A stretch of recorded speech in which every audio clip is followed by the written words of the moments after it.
Hello everyone. तो आज हम पढ़ने वाले जेनेटिक्स, जो कि हमारा वही फर्स्ट लेक्चर होगा। तो चलो इसको स्टार्ट करते हैं, पर इससे पहले हम जेनेटिक्स के बारे में कुछ जान लें तो अच्छी बात है ना। क्योंकि अगर मैं पूछूं आपसे कि जेनेटिक्स का मतलब को क्या है तो आप नहीं बता पाओगे, या फिर अगर बता पाते हैं तो अच्छी बात है। पर जैसे कि अगर मैं स्कूल का नाम लूँ या कॉलेजेस का नाम लूँ तो आपको ये तो दिमाग में तुरंत आता है ना कि स्कूल है तो स्कूल के अंदर बुक्स हमें देखने को मिलेगा, बेंचेस देखने को मिलेंगे, टीचर देखने को मिलेंगे, एक्सेट्रा। तो जेनेटिक्स वर्ड से अगर आप लॉजिक लगाते हो कुछ, तो आप मुझे कमेंट कर सकते हो। पर अगर कोई बात नहीं, अगर लॉजिक नहीं लगा पाते हो तो मैं बताता हूँ, क्योंकि मैं तो बताने के लिए आया हूँ।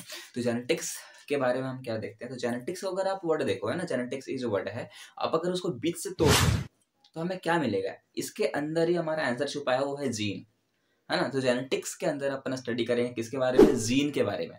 और ये जीन क्या होता है, ये इसको इसका क्या फंक्शन है, वो हम इस चैप्टर के थ्रू कंप्लीट करेंगे। क्लियर है।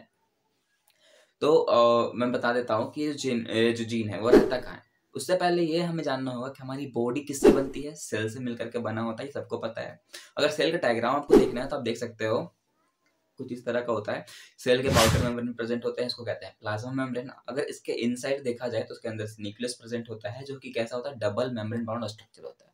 और इसी के अंदर हमारा प्रेजेंट होता है जेनेटिक मटेरियल, जिसको हम जानते हैं डीएनए के नाम से। क्या होता है, डीएनए। और डीएनए कैसे होते हैं, तो डबल स्टैंडर्ड होता है, सबको पता होगा ये चीज। नहीं पता तो कोई बात नहीं, बस सब्र करो, इसके बाद वाला चैप्टर ही हमारा मॉलिक्यूलर बेसिस ऑफ इनहेरिटेंस वाला है। उसमें अपन अच्छे से क्लियर करेंगे क्योंकि वो चैप्टर जो है वो डीएनए के बेस्ट है। पर अभी जो चैप्टर पढ़ रहे हैं उसके बारे में हम पहले बात करना है। तो ये जो हमारा जेनेटिक मटेरियल है वो क्या करता है, ये जो डीएनए है आगे जाके एक क्रोमेटिड बनाता है। और ये सिंगल क्रोमेटिड बना दिया, अब उसी प्रोसेस को फिर से किया जाए तो ये जो डीएनए है फिर एक और क्रोमेटिड बनाएगा। तो जब दो क्रोमेटिड है ना, दो क्रोमेटिड जब मिलते हैं ना, तो एक क्रोमोसोम अपना बनता है। और ये जो क्रोमोसोम है आगे आगे जाकर के म्यूसिस डिवीजन जब करते हैं तो वो गैमेट में टूट जाते हैं। तो कुछ इस तरह का जो है फॉर्मेशन होता है कि गैमेट का फॉर्मेशन कुछ इस तरह से होता है। ये जो डिवीजन है वो अपन पढ़ेंगे सेल डिवीजन वाले चैप्टर में, जो कि 11th का टॉपिक है। पर आप जो नीट की प्रिपरेशन कर रहे हो आप प्लीज हम जो चार्ट पहले मैंने बताया है उस चार्ट को ही फॉलो करो। इधर उधर जाओगे तो थोड़ा प्रॉब्लम हो सकता है ना। हम उसके बारे में भी बात करेंगे, पर अब मेरे को इस चैप्टर में जो बताना है मैं पहले वही बताता हूँ। तो इस तरह से गैमेट का फॉर्मेशन होने वाला है। और हम सबको पता है गैमेट दो तरह के होते हैं, एक मेल एक फीमेल, है ना। तो इसके बारे में मैंने लेक्चर में बहुत अच्छे से बताया है, ये हमारा इंट्रोडक्शन था। तो आपको यहाँ तक तो ये पता चल गया होगा कि इस चैप्टर में अपन किस तरह से हम गैमेट का फॉर्मेशन करेंगे वो देखेंगे। और इस चैप्टर में सच कहूँ तो बहुत ही ज़्यादा मज़ा आने वाला है, क्योंकि ये हमारा फर्स्ट लेक्चर भी है और दूसरी बात की ये चैप्टर बहुत मज़ेदार है। तो चलो इस एंजॉय करते हैं और बने रहते हैं। तो चलो स्टार्ट करते हैं चैप्टर को। तो चलिए चैप्टर को स्टार्ट करते हैं, genetics the principle of inheritance. और हमने थोड़ा बहुत इंट्रोडक्शन तो दे ही चुका है कि इस चैप्टर में हम क्या पढ़ेंगे। तो जीन के बारे में पढ़ने वाले हैं, डीएनए के बारे में पढ़ेंगे, आरएनए के बारे में पढ़ने वाले हैं, कैसे क्रोमोसोम बनेगा, कैसे इससे गैमेट का फॉर्मेशन होगा, ये सारी बातें हम करने वाले हैं। तो चलिए स्टार्ट करते हैं। सबसे पहले बात करते हैं सेल की। तो सेल का जो आउटर मेम्ब्रेन होता है उसको अपन सेल मेम्ब्रेन बोलते हैं, और सेल मेम्ब्रेन का दूसरा नाम बायो मेम्ब्रेन भी होता है, तो कंफ्यूज मत होना। अब सेल मेम्ब्रेन के जब अंदर आते हैं तो उसके अंदर क्या प्रेजेंट होता है, उसके अंदर हमारा प्रेजेंट होता है न्यूक्लियस। और न्यूक्लियस भी डबल मेम्ब्रेन बाउंड स्ट्रक्चर होता है। अब ये न्यूक्लियस के अंदर भी हमारा क्या प्रेजेंट होता है, तो जेनेटिक मटेरियल प्रेजेंट होता है, जिसको अपन हम क्या कहते हैं, डीएनए कहते हैं।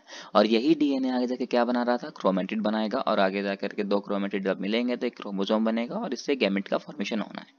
तो गैमेट का फॉर्मेशन एक्चुअली होता कैसे है, ये पूरा अगर बात करो तो ये गैमेट का फॉर्मेशन होता कैसे है, ये तो पूरा पता चलेगा रिप्रोडक्शन वाले चैप्टर में। पर इस चैप्टर में जितना पढ़ना है उतना मैं बता देता हूँ, ठीक है। जैसे कि देखो, अब गैमेट भी तो दो तरह के होते हैं ना, मेल गैमेट और फीमेल गैमेट। ये जो गैमेट है ये भी टू टाइप्स के होंगे, एक मेल गैमेट और एक फीमेल गैमेट। और हम पता है गैमेट कैसे होते हैं, हैप्लॉइड होते हैं, मतलब कि हैप्लॉइड को लिखते कैसे हैं, सिंगल एन के साथ लिखते हैं। और हमने ये बोला था कि जब मेल गैमेट और फीमेल गैमेट आपस में इंट्रोड्यूस करती है, मैटिंग करती हैं, तो जाके क्या बनता है, प्रोजेनी बनता है, जैगोट बनता है, जो कि कैसा होता है, डिप्लॉइड होता है। जो मतलब कि डिप्लॉइड का मतलब क्या होता है, 2n। तो सिंपल सी बात है, एक n प्लस 1n मिलेगा तो क्या बनेगा, 2n ही तो बनेगा ना। अब देखो ये हमारा क्रोमोसोम नंबर कितना होता है, 46 होता है। फीमेल का भी क्रोमोसोम नंबर कितना होता है, 46 होता है। तो ये टूटता किस में है, 44 प्लस एक्स वाई में, और फीमेल का क्रोमोसोम होता है 44 प्लस एक्स एक्स में। तो ये जब क्रोमोसोम है आगे जाकर के जब इनका म्यूसिस डिवीजन होता है, तब जाकर के ये क्रोमोसोम किस में कन्वर्ट हो जाएगा, गैमेट्स का फॉर्मेशन करेंगे। ठीक है। फीमेल में भी उसी तरह है, जब ये क्रोमोसोम आगे जाके म्यूसिस डिवीजन करेगी तब जा करके गैमेट का फॉर्मेशन करेगी।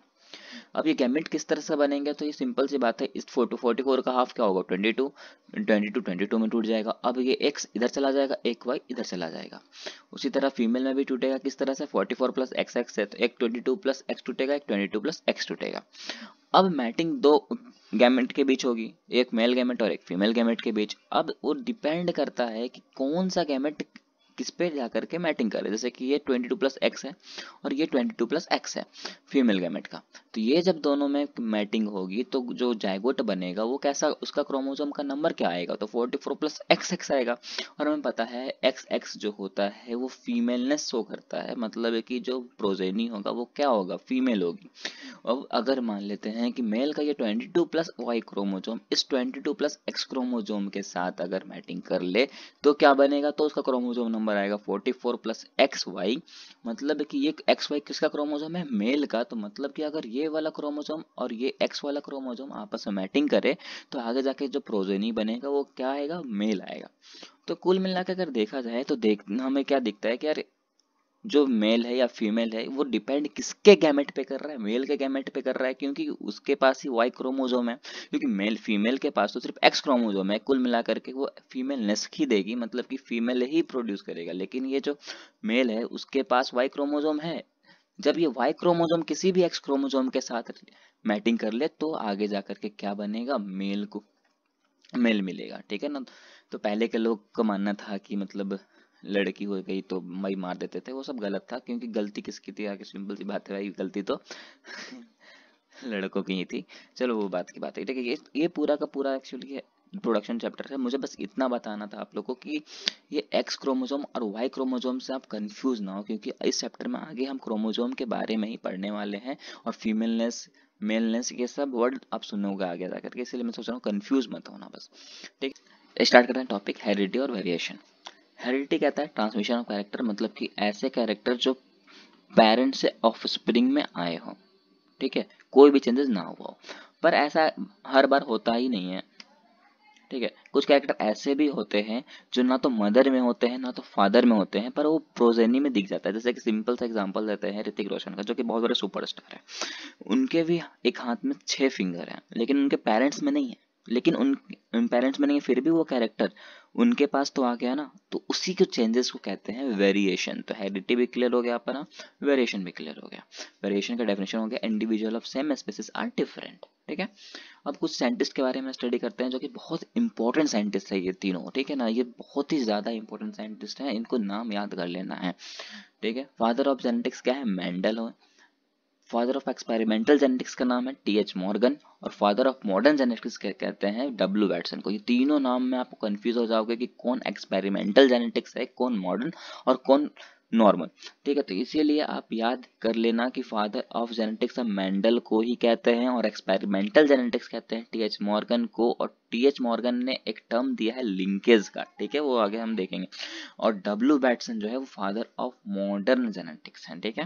ये बहुत ही इंपॉर्टेंट साइंटिस्ट है, बार बार कह रहे हैं, इसको वीवीआई लगा लेना, ये क्वेश्चन आते ही हैं एग्जाम्स में। थैंक आगे आते हैं, ठीक है। और भी कुछ साइंटिस्ट हैं, जैसे कि देखो मेंडल ने जो था उन्होंने कुछ एक्सपेरिमेंट किया था, ठीक है। और उसी एक्सपेरिमेंट को दोबारा दोहराया था डी वेरिज ने, कॉन्स्टेसनमार्क ने, इसीलिए उनको कहते हैं री डिस्कवरी ऑफ मेंडल वर्क्स, ठीक है। उनके अलावा भी और कुछ साइंटिस्ट हैं जो कि हमारे एनसीईआरटी में दी हुई है, तो एनसीईआरटी में दी हुई है तो उसको कवर तो करना पड़ेगा। जैसे कि है क्रोमोसोमल थ्योरी ऑफ इनहेरिटेंस दिया था स्वेटन एंड बोरी ने, ठीक है। और टीएच मॉर्गन ने लिंकेज का टर्म दिया था, ये हमने पहले ही बता दिया। और एक्स बॉडी दी है हैंकिंग ने, ठीक है। यही तक साइंटिस्ट के नाम थे, यही साइंटिस्ट के नाम बस आपको याद रखने हैं, बाकी उतना याद रखने की जरूरत नहीं है। अब बात करते हैं मेंडल के सक्सेस की। क्या मेंडल ने क्या एक्सपेरिमेंट किया था और किसको सेलेक्ट किया था जिसके कारण उसे सक्सेस मिली थी, ठीक है। तो सबसे पहली बात यह आती है कि उन्होंने एक बार में 1 से 2 कैरेक्टर की ही स्टडी करते थे, ठीक है। दूसरा पॉइंट ये कहता है कि उनका एक सब्सटीशियल रिकॉर्ड भी था। तीसरा बात ये कि उन्होंने अपने एक्सपेरिमेंट के लिए पी प्लांट को ही सिलेक्ट किया था, क्यों पी प्लांट को सिलेक्ट किया था? क्योंकि वो पी प्लांट जो था वो सेल्फ पॉलिनेशन कर सकता है, दूसरी बात उसमें बहुत सारे ट्रेड्स रहते हैं, तीसरी बात वो बहुत शॉर्ट लाइफ साइकिल में ग्रो होता है, मतलब कि उनको एक्सपेरिमेंट करने में ज़्यादा टाइम वेस्ट नहीं करना पड़ता, इसीलिए उन्होंने पी प्लांट को ही अपना एक्सपेरिमेंट के लिए सही माना था। ठीक है, अब भाई हमने थोड़ी देर पहले बात किया कि मेंडेलियन ट्रेड्स, मल्टीपल ट्रेड्स, ठीक है, तो ये मल्टीपल ट्रेड्स के बारे में उन्होंने जानने की कोशिश की थी, इसीलिए हम इस ट्रेड्स को कहते हैं मेंडेलियन ट्रेड्स के नाम से जाने जाते हैं। ठीक है, अब देखो उन्होंने क्या क्या स्टडी किया था, क्या एक्सपेरिमेंट किया, वो हम बात करते हैं पहले। जैसे ये टेबल दिख रहा है आप लोगों को, ठीक है, एनसीईआरटी की टेबल है, आप देख सकते हैं एनसीईआरटी बुक में भी मिल जाएगा। तो सबसे पहला कैरेक्टर की बात करते हैं, द फ्लावर कलर। ठीक है, फ्लावर कलर है, फ्लावर कलर का मानना था इनका कि अगर डोमिनेंट ट्रेट होता है तो पर्पल होगा और रेसेसिव ट्रेट होगा तो व्हाइट होगा। ठीक है, अगर कैरेक्टर फ्लावर का पोजीशन पे आए तो हम देखेंगे कि डोमिनेंट ट्रेट है तो एक्सियल और रेसेसिव ट्रेट है तो टर्मिनल होगा। सीड कलर भी आ जाए तो येलो और ग्रीन। सीड की शेप की बात करें तो राउंड और व्रिंकल्ड होगा। पोड का शेप इन्फ्लेटेड एंड कंस्ट्रक्टेड होगा। पोड का कलर ग्रीन और येलो होगा। देखो कंफ्यूज मत, सीड का कलर और पोड का कलर जस्ट अपोजिट है। ठीक है, आप देख सकते हैं जैसे सीड कलर जब बात करें डोमिनेंट ट्रेट के लिए येलो है, लेकिन पोड का कलर जो बात होता है तो ग्रीन है। उसी तरह सीड की कलर की बात करें तो रेसेसिव के लिए ग्रीन है, लेकिन पोड का कलर रेसेसिव के लिए येलो होता है, तो इसमें कंफ्यूज मत होना। ठीक है, मैं बता देता हूँ। लास्ट है स्टीम की लेंथ। अगर टॉल होगा तो इसका मतलब है कि वो डोमिनेंट ट्रेट है, और अगर ड्वार्फ है तो इसका मतलब है रेसेसिव ट्रेट है। तो टोटल ट्रेट्स कितने हो जा रहे हैं? टोटल अगर हम ट्रेट्स की बात करें तो 14 ट्रेट्स हैं, 7 डोमिनेंट ट्रेट और 7 रेसेसिव ट्रेट्स। और कैरेक्टर कितने हैं? 7। तो मेंडल ने कितने कैरेक्टर की स्टडी की थी? 7 कैरेक्टर के बारे में स्टडी किया था। कितने ट्रेट्स दिए थे? 14 ट्रेट्स दिए थे, 7 डोमिनेंट और 7 रेसेसिव। अब एक चीज समझ नहीं आ रहा है कि इसका मतलब क्या है, पर्पल, वाइट, एक्सियल, टर्मिनल, इसका मतलब क्या है ना। इतना सारा देख के कंफ्यूज नहीं होना है, बस आपको ये स्टीम की लेंथ याद कर लेनी है। ठीक है, ये बहुत ही इंपॉर्टेंट है, बाकी अगर आप याद नहीं भी करते हैं तो भी कोई दिक्कत नहीं है, पर ये तो जरूर याद रखना कि स्टीम की लेंथ जो है वो डोमिनेंट के लिए टॉल होता है और रेसेसिव के लिए ड्वार्फ होता है। क्यों मैं ऐसा बोल रहा हूँ? क्योंकि एनसीईआरटी में ज्यादातर क्वेश्चन इसी के हिसाब से बेस्ड है। अगर आप पूरा याद कर लेते हो तो और भी अच्छा बात है, क्योंकि ज्यादा तो है नहीं, पर भी अगर आप कुछ नहीं चाहते तो ये तो एटलीस्ट याद कर ही लेना यार कि स्टीम की लेंथ जो है वो डोमिनेंट ट्रेट के लिए टॉल होता है, जिसको हम रिप्रेजेंट करते हैं कैपिटल टी के साथ, और जो स्टीम की लेंथ है वो रेसेसिव ट्रेट के लिए ड्वार्फ होती है, जिसको हम रिप्रेजेंट करते हैं स्मॉल टी के साथ। ठीक है, अब एक दो डेफिनेशन है हमारे पास, एक है होमोजाइगस क्रोमोसोम और एक होता है हेटेरोजाइगस क्रोमोसोम। होमोजाइगस क्रोमोसोम का मतलब ही क्या होगा? होमो का मतलब क्या होता है? सिंगल, या तो बोलो सेम। ठीक है ना, होमो का मतलब होता है सेम, जाइगस का मतलब जाइगोट। ठीक है, जाइगोट कैसे होते हैं? डिप्लॉइड होते हैं। तो आपको बस ये याद रखना है कि होमोजाइगस क्रोमोसोम क्या कहता है। होमोजाइगस क्रोमोसोम का कहना है कि अगर दो सेम ट्रेट के एलील अगर प्रेजेंट हों तो हम उसको कहेंगे होमोजाइगस क्रोमोसोम। देखो होमोजाइगस का मतलब ही आप समझ सकते हो, होमो का मतलब क्या होता है? सेम होता है। तो सिंपल सी बात है, दो अगर सेम ट्रेट के एलील अगर प्रेजेंट होते हैं तो हम कहेंगे उसको होमोजाइगस क्रोमोसोम। तो जैसे कि देखो, ये कैपिटल टी है, मतलब क्या है? यार डोमिनेंट एलील है। ये भी कैपिटल टी है, मतलब क्या है? डोमिनेंट एलील है। दोनों कैसे हैं? दोनों सेम ट्रेट्स के हैं, तो हो गए होमोजाइगस। ये स्मॉल टी है, ये भी स्मॉल टी है, मतलब दोनों के दोनों किस रेसेसिव ट्रेट के हैं, मतलब ट्रेट क्या है? दोनों का सेम है, मतलब ये भी कैसे क्रोमोसोम हो जाएंगे? होमोजाइगस क्रोमोसोम हो जाएंगे। अब हेटेरोजाइगस क्रोमोसोम जैसे उसका अपोजिट, हेटेरो का मतलब होता है डिफरेंट, तो मतलब कि दो डिफरेंट ट्रेट्स के एलील अगर आपस में अगर प्रेजेंट हो तो हम कहेंगे हेटेरोजाइगस क्रोमोसोम है। जैसे कि एक कैपिटल टी है तो एक स्मॉल टी है, तो एक जो कैपिटल टी है वो कौन सा डोमिनेंट है और स्मॉल टी कैसा है? रिसेसिव है। तो दोनों कैसे हैं? डिफरेंट ट्रेट है ना। ये भी स्मॉल टी है और ये कैपिटल टी है, ये भी दोनों डिफरेंट है, दोनों डिफरेंट ट्रेट्स के एलील प्रेजेंट है, तो मतलब ये कैसा हो जाएगा? हेटेरोजाइगस क्रोमोसोम हो जाएगा। अब दिमाग में एक चीज और क्वेश्चन आ रहा होगा कि अभी हमने यहाँ जो डोमिनेंट एलील और रेसेसिव एलील पढ़ा तो इसमें सिर्फ एक ही टी देखा, और इस पे है ना डोमिनेंट एलील था तो कैपिटल टी माना, रेसेसिव एलील था तो स्मॉल टी माना, पर यहाँ पर हमने कैपिटल टी क्यों लिख दिया? एक ही टी की मतलब एक ही एल क्यों यूज नहीं किया? है ना, क्वेश्चन तो आता होगा, लेकिन ऐसा नहीं है। ऐसा इसलिए नहीं है क्योंकि यार हमने पहले ही बताया था कि जब डीएनए है ना, डीएनए आगे जाके क्या बनाता है? क्रोमेटिड बनाता है।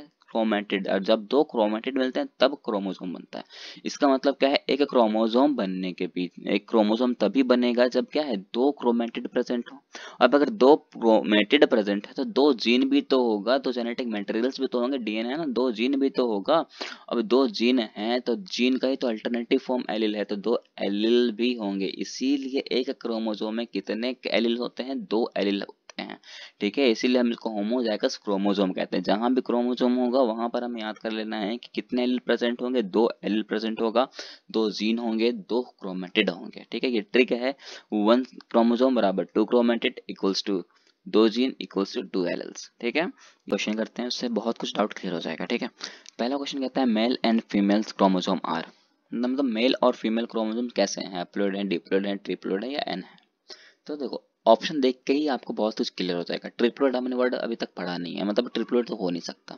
हैप्लोइड और ये भी एन का मतलब होता है हैप्लोइड, तो हैप्लोइड होने के भी चांसेस नहीं है, क्योंकि एक ऑप्शन में, मतलब एक क्वेश्चन में दो ऑप्शन तो सही नहीं हो सकते, ठीक है। अब इसका लॉजिक समझते हैं, ठीक है, क्या कि डिप्लॉयड हो कैसे सकते हैं। देखो हमने थोड़ी देर पहले भी मतलब पढ़ा है कि यार गैमेट के बारे में, गैमेट कैसे होते हैं, हैप्लॉइड होते हैं। और गैमेट हैप्लॉइड कब होते हैं, क्यों होते हैं, क्योंकि क्रोमोसोम क्या होता करता है, मियोसिस डिवीजन करता है। मियोसिस डिवीजन करने के बाद वो इक्वल हाफ में बांट दे रहा था, 22 plus X plus 22 plus Y में, मतलब वो इक्वली डिस्ट्रीब्यूट कर रहा था, मतलब वो टूट रहे थे हैप्लॉइड में। तो पहले वो कैसे कंडीशन पे थे, डिप्लॉइड कंडीशन पे ही तो थे ना, तभी तो वो हैप्लॉइड में टूट रहे थे।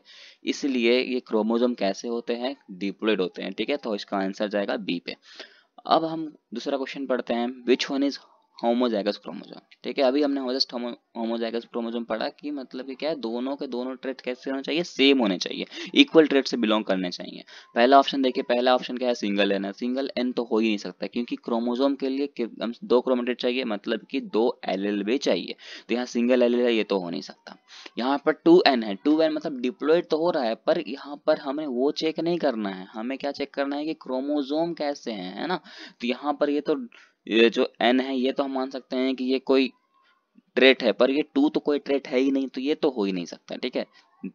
तीसरा ऑप्शन कहता है स्मॉल टी और कैपिटल टी, एक तो हमें ये भी क्रोमोसोम है, पर कैसे क्रोमोसोम है, हेट्रोजाइगस क्रोमोसोम है, ठीक है। और लास्ट ऑप्शन हमारा सही होगा, क्योंकि कैपिटल टी है, दोनों के दोनों सेम ट्रेट से बिलोंग कर रहे हैं, तो ये हमारा आंसर चला जाएगा डी पे, ठीक है। तो इस क्वेश्चन से तो बहुत कुछ डाउट क्लियर हो गया होगा। चलिए अब आगे। तो हमने अभी होमोजाइगस क्रोमोसोम पढ़ा, हेट्रोजाइगस क्रोमोसोम भी पढ़ा, ठीक है। अब बस लास्ट बचा है, वो है होमोलोगस क्रोमोसोम।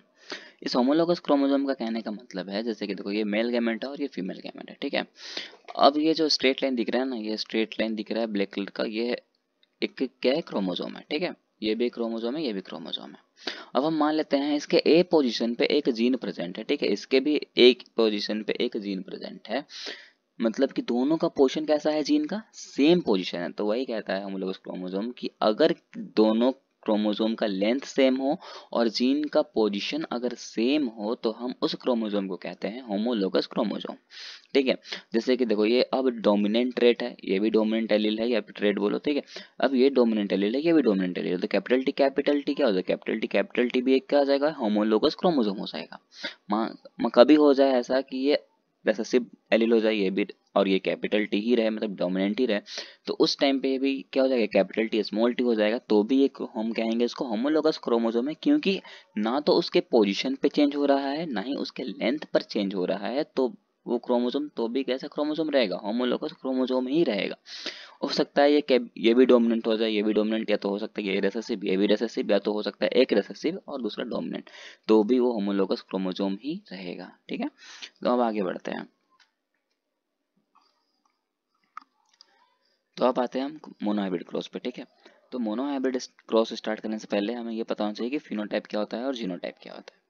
फिनोटाइप कहने का मतलब होता है कोई एक्सटर्नल कैरेक्टर, एक्सटर्नल फीचर, जैसे कि हम कहें कि कोई इंसान काला है, कोई इंसान गोरा है, ठीक है ना, कोई मोटा होता है, कोई पतला होता है। तो हम ये जो बात कर रहे हैं, कौन सी फीचर की बात कर रहे हैं, एक्सटर्नल फीचर की बात कर रहे हैं, तो उसी एक्सटर्नल फीचर को कहते हैं फिनोटाइप। अब जीनोटाइप क्या है, तो जीनोटाइप जब हम पढ़ रहे हैं ना, तो उसी में वर्ड छुपा है जीन। अब जीन हमें पता है कहाँ होता है, सेल के अंदर होता है, तो मतलब कि ये ऐसा कैरेक्टर है जो हम बाहर से देख करके नहीं बता सकते, मतलब एक्सटर्नल कैरेक्टर देख करके हम उसको जज नहीं कर सकते कि इसका जीनोटाइप क्या होगा। जैसे कि हम बात करें, एक काला आदमी है, एक गोरा आदमी है, अगर हम बोले कि बताओ दोनों में से किसके बॉडी पे स्टोन है, तो क्या हम बता सकते हैं, नहीं बता सकते हैं। क्यों, क्योंकि हमें पता ही नहीं चलेगा यार बाहर से देखकर, ठीक है। अगर हमें जानना होगा तो हमें सोनोग्राफी कराना पड़ेगा। तो उसी तरह अगर हमें कुछ चेक करना होगा, जीनोटाइप अगर चेक करना है, जीनोटाइपिक कैरेक्टर चेक करना है, तो हमें उसके जीन का अरेंजमेंट चेक करना पड़ेगा कि कैसा है, तब हम बता सकते हैं।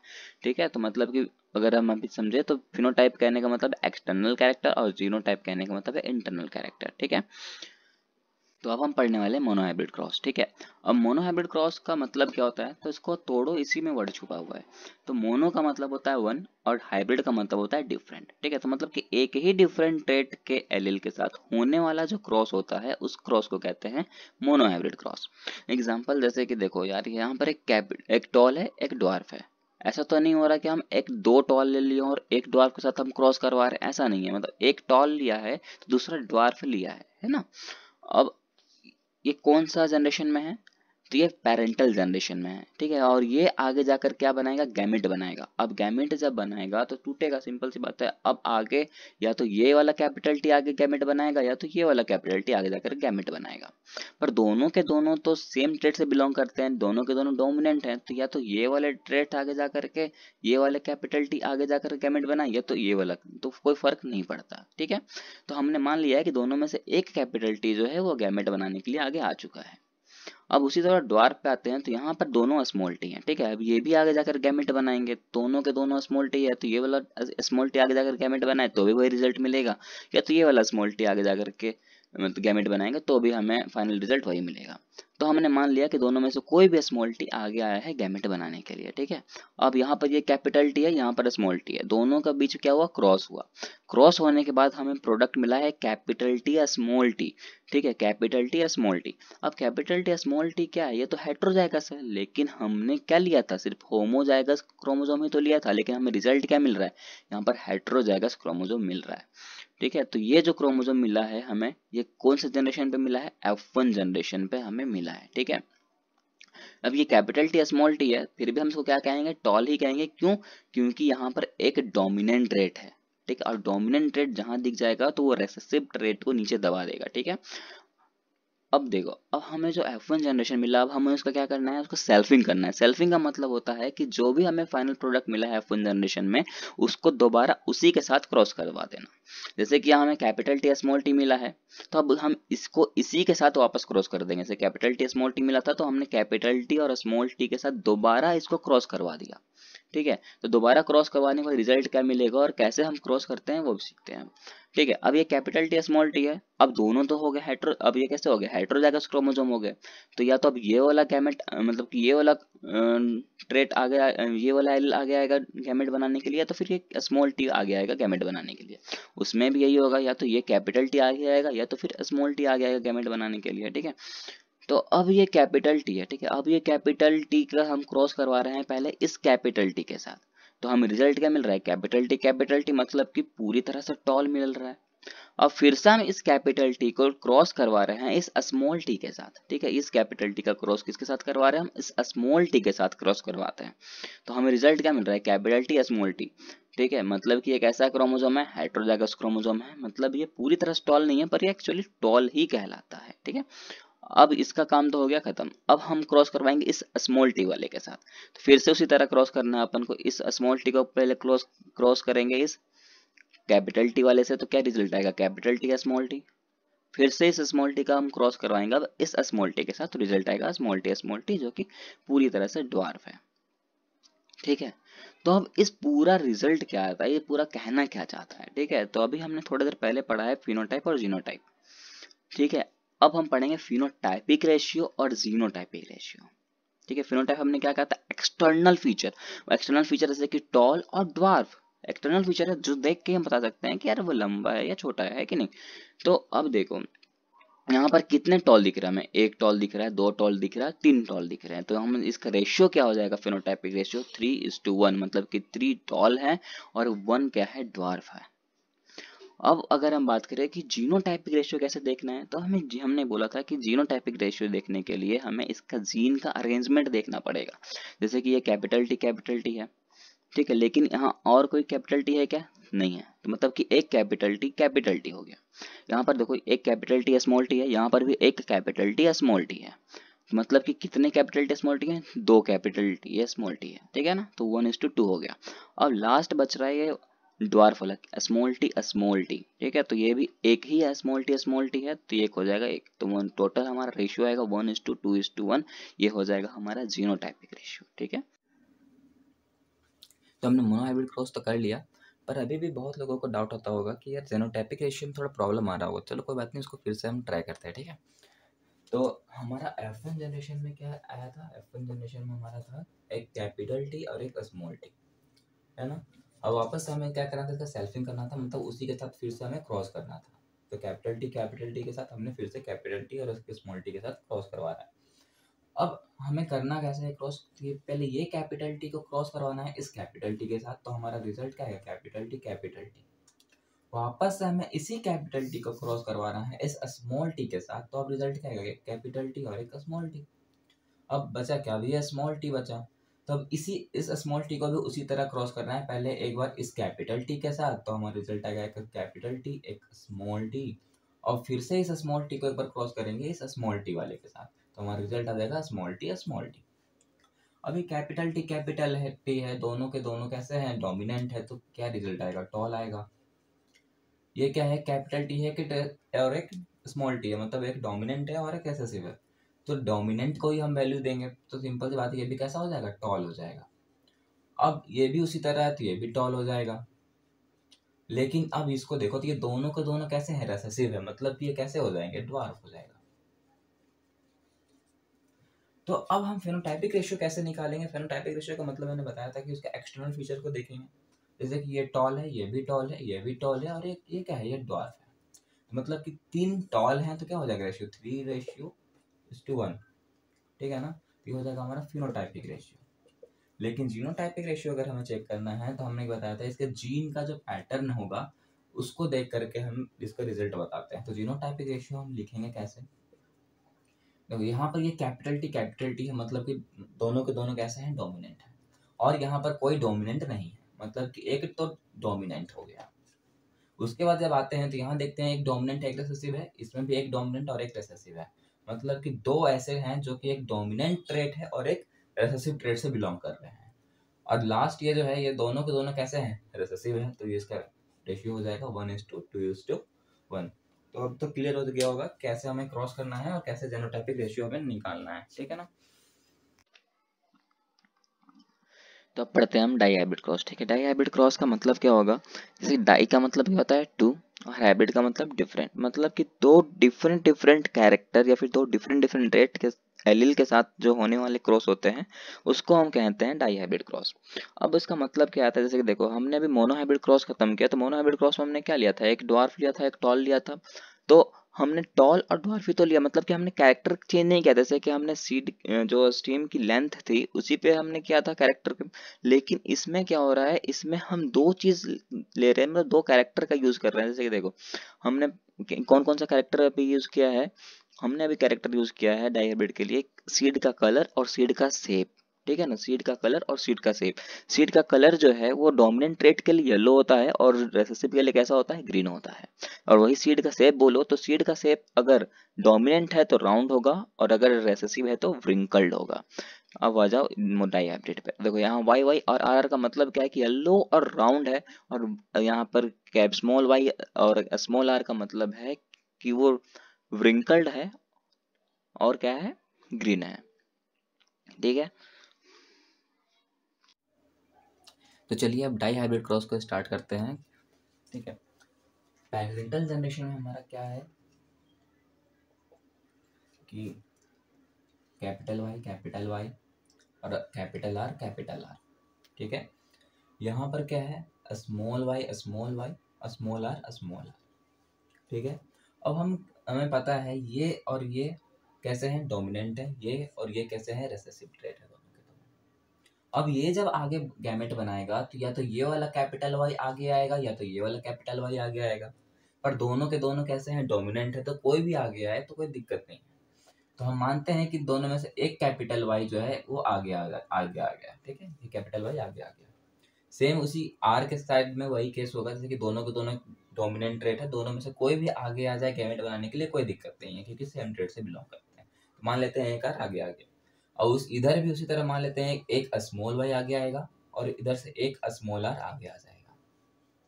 ठीक है, अब हमें मिला के यहाँ पर एक कैपिटल वाई कैपिटल आर, यहाँ पर क्या मिला, एक स्मॉल वाई स्मॉल आर। ठीक है, मतलब अब ये कौन सा जनरेशन है, अब ये F1 जनरेशन है। ठीक है, अब हमें इसका क्या करवाना है, क्रॉस करवाएंगे। तो हमें क्रॉस किसके साथ करवाएंगे, वापस इसी के साथ, यही जो हमें प्रोडक्ट मिला है इसी के साथ तो वापस हमें क्रॉस करवाना है।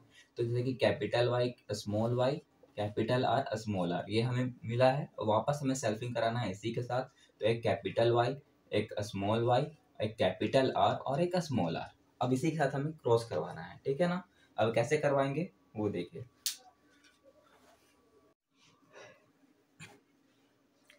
तो F1 जनरेशन में हमें ये मिल गया प्रोडक्ट। ठीक है, अब हमें इसका क्रॉस कैसे करना है, जैसे कि देखो यहाँ कैपिटल वाई स्मॉल वाई है, यहाँ कैपिटल आर स्मॉल आर है, और यहाँ पर कैपिटल वाई स्मॉल वाई, यहाँ पर कैपिटल आर स्मॉल आर। अब ऐसे क्रॉस करें तो करें कैसे, जैसे कि देखो अब इसमें क्रॉस करना बहुत सिंपल है। देखो तो एक बार हमें इस कैपिटल वाई को इस कैपिटल आर के साथ क्रॉस करना होगा, तो रिजल्ट क्या है, कैपिटल वाई कैपिटल आर। फिर से इस कैपिटल वाई को हमें क्रॉस करना होगा इस स्मॉल आर के साथ, तो रिजल्ट क्या है, कैपिटल वाई और स्मॉल आर। अब इस वाले स्मॉल वाई को हमें क्रॉस करवाना है इस कैपिटल वाले आर के साथ, तो रिजल्ट आएगा स्मॉल वाई और कैपिटल आर। फिर से एक बार हमें इस स्मॉल वाई को क्रॉस करवाना होगा इस स्मॉल आर के साथ, तो रिजल्ट आएगा हमारा स्मॉल वाई और स्मॉल आर। मतलब प्रोजनी कितने मिले हमें, 4। कौन कौन सा, कैपिटल वाई कैपिटल आर, दूसरा मिला हमें कैपिटल वाई स्मॉल आर, तीसरा क्या मिला हमें, स्मॉल वाई कैपिटल आर, चौथा मिला स्मॉल वाई स्मॉल आर। अब इसमें भी ये भी तो सेम केस है, हमें ये भी प्रोजनी यहीं पर यही मिलेगा, जैसे कि capital Y capital R, capital Y small R, small Y capital R और स्मॉल वाई स्मॉल आर। ठीक है, मतलब यहाँ पर भी हमें कितने प्रोजनी मिल रहे हैं, 4 प्रोजनी मिल रहे हैं, और यहाँ पर भी कितना मिलेगा, 4 प्रोजनी मिलेगा।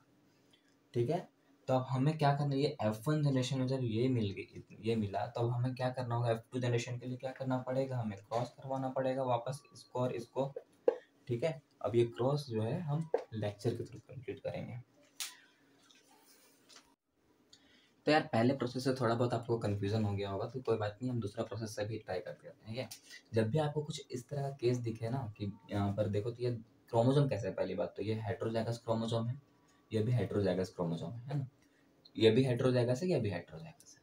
तो ये क्या करो ना, आप दोनों को अलग अलग कर दो। जैसे कि क्या है, यहाँ पर कैपिटल वाई स्मॉल वाई है और यहाँ कैपिटल आर है या स्मॉल आर है, अब अलग अलग कर दिया, अब क्रॉस करो। तो ये अब कुछ जाना पहचाना लग रहा होगा कि यार मोनो हाइब्रिड क्रॉस की जैसा, मोनो हाइब्रिड क्रॉस में इसी तरह तो था यार, एक कैपिटल टी था, कैपिटल टी था, एक स्मॉल टी था, स्मॉल टी था, और हम इसे क्रॉस कर रहे थे, है ना। जो लास्ट में आया था एक कैपिटल टी स्मॉल टी, एक कैपिटल टी स्मॉल टी, यही तो हमारा क्रॉस था मोनो हाइब्रिड क्रॉस में। अब सेम तो वही हो गया, तो हमें अब क्या करना है, एक बार कैपिटल वाई को यहाँ इसके साथ क्रॉस करवाना है, तो कैपिटल वाई कैपिटल आर आएगा। फिर से इस कैपिटल वाई को किसके साथ क्रॉस करेंगे, इसके साथ, तो क्या आएगा, कैपिटल वाई स्मॉल आर। अब फिर से अब क्या बचा, इसका काम तो हो गया खत्म, अब इस वाई के साथ क्रॉस करवाना है, तो एक स्मॉल वाई के साथ हम क्रॉस कराएंगे इस कैपिटल आर के साथ, तो क्या रिजल्ट आएगा, स्मॉल वाई कैपिटल आर। अब इस स्मॉल वाई को फिर से एक बार क्रॉस करवाना होगा इस स्मॉल आर के साथ, तो रिजल्ट हमारा क्या आएगा, स्मॉल वाई और स्मॉल आर। तो वही 4 प्रोजेनी हमें फिर से मिल गया कि नहीं मिल गया। अब 4 प्रोजेनी जब यहाँ मिल सकता है, तो यहाँ पर भी तो इस वाले क्रॉस में भी तो हमें 4 प्रोजेनी ही मिलेगा, 4 प्रोजेनी ही तो मिलेगा ना। क्यों, क्योंकि ये दोनों के दोनों सेम ही तो थे, हमने क्या किया था, सेल्फिंग कराया था, दोनों के दोनों क्रोमोसोम भी तो सेम है। यहाँ पर भी एक कैपिटल वाई स्मॉल वाई है, यहाँ पर भी कैपिटल वाई स्मॉल वाई है, यहाँ पर भी एक कैपिटल आर स्मॉल आर है, यहाँ पर भी कैपिटल आर स्मॉल आर है। तो सेम प्रोजेनी यहाँ पर भी तो मिलेगा, सेम प्रोजेनी मिलेगा ना इस वाले में भी। तो उस सेम प्रोजेनी मिलने के बाद हम क्या करेंगे, वापस से इसको क्या करेंगे, क्रॉस करेंगे। क्यों करेंगे, ताकि हम F2 जनरेशन फाइंड कर सके, है ना, ताकि हम F2 जनरेशन निकाल सके। ठीक है, अब तो क्लियर हो गया होगा डाउट। क्या है, कैपिटल वाई कैपिटल आर है। तो जब हम इस वाले के साथ क्रॉस करवाएंगे तो हमारा रिजल्ट आएगा कैपिटल वाई और कैपिटल आर कैपिटल आर। अब हमें क्रॉस करवाना है इस वाले के साथ, तो रिजल्ट क्या आएगा, तो कैपिटल वाई कैपिटल आर है यहाँ पर, और यहाँ क्या है, स्मॉल वाई और कैपिटल आर है, तो रिजल्ट वही आएगा, कैपिटल वाई और स्मॉल वाई और कैपिटल आर। अब हमें क्रॉस करवाना इस वाले के साथ, तो हमारा रिजल्ट क्या है, यहाँ पर क्या है कैपिटल वाई है लेकिन स्मॉल आर है, और यहाँ पर क्या है कैपिटल वाई और कैपिटल आर है। तो जब हम क्रॉस करवाएंगे तो रिजल्ट आएगा कैपिटल वाई और कैपिटल आर और स्मॉल आर। ठीक है, यहाँ पर भी सेम होगा, उसी तरह करना है हमें। इस स्मॉल वाई स्मॉल आर के साथ जब हम क्रॉस करवाएंगे तो रिजल्ट हमारा आएगा कैपिटल वाई और कैपिटल आर और स्मॉल आर। ठीक उसी तरह आप इसको इस तरह से क्रॉस करना है, यहाँ कैपिटल वाई कैपिटल आर है, यहाँ पर है स्मॉल वाई कैपिटल आर, तो रिजल्ट वही आएगा capital Y small Y capital R. उसी तरह आपको इस तरह पूरा बॉक्सेस को फुल कर देना है। ठीक है, अब इसमें हमने क्या किया था, मोनो हाइब्रिड क्रॉस में देख ही सकते हो कि फिनोटाइपिक रेशियो निकाला था, जीनोटाइपिक रेशियो निकाला था। तो इसमें भी हमें क्या करना है, फिनोटाइपिक रेशियो निकालना होगा और यूनोटाइपिक रेशियो भी निकालना होगा। तो फिनोटाइपिक रेशियो क्या कहता है कि हम क्या करना है, हमें एक्सटर्नल फीचर देख के बताना है। तो एक्सटर्नल फीचर जैसे कि इसमें क्या हो जाएगा कि इसका शेप कैसा है और कलर कैसा है, जो कि हम देख के बता सकते हैं। यहाँ पर देखो तो यहाँ पर कितने येलो हैं, 1 2 3 4 5 6 7 8 9, है ना, इतने सारे येलो दिख रहे होंगे। तो हमने देखा है 9 येलो हैं।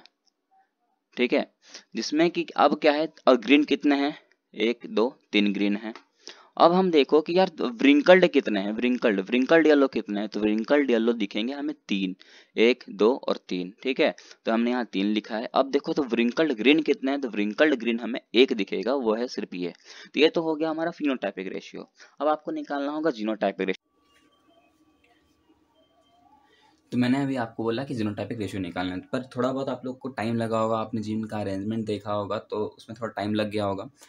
तो ये तो सही प्रोसेस है, पर एग्ज़ाम हॉल में अगर इतना टाइम लगेगा तो फिर दिक्कत हो जाएगा, इसलिए मैंने एक ट्रिक बनाया है। ठीक है, अब बहुत मज़ा आएगा क्योंकि अब हम जल्दी जल्दी क्वेश्चन को सॉल्व कर सकते हैं। बस आपको क्या करना है कि आपको मोनो हाइब्रिड क्रॉस का जो रेशियो है ना, चाहे वो फिनोटाइपिक रेशियो हो या जीनोटाइपिक रेशियो हो, वो आपको बस याद रखना है। ठीक है, बाकी सब काम ईजी हो जाएगा। जैसे कि हमें पता है मोनो हाइब्रिड क्रॉस का फिनोटाइपिक रेशियो क्या था, फिनोटाइपिक रेशियो था मोनो हाइब्रिड क्रॉस का 3:1, और जीनोटाइपिक रेशियो क्या था, हम उसका जीनोटाइपिक रेशियो था 1:2:1। याद है।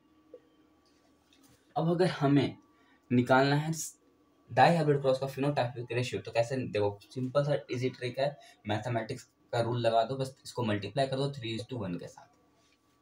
ठीक है, तो 3:1 के साथ क्यों, एक ही बार करना है, क्यों, क्योंकि हम डाई हाइब्रिड निकाल रहे हैं, मतलब ये मोनो हाइब्रिड है, ये भी तो मोनो हाइब्रिड हो गया, तो मोनो हाइब्रिड और मोनो हाइब्रिड मुझे क्या बन जाएगा, डायरेक्ट बन जाएगा ना, क्योंकि 1+1 क्या होता है, 2 होता है।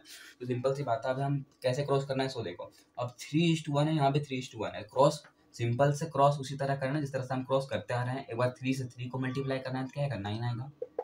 फिर इस 3 को हम 1 से मल्टीप्लाई करें तो क्या आएगा, 3 आएगा।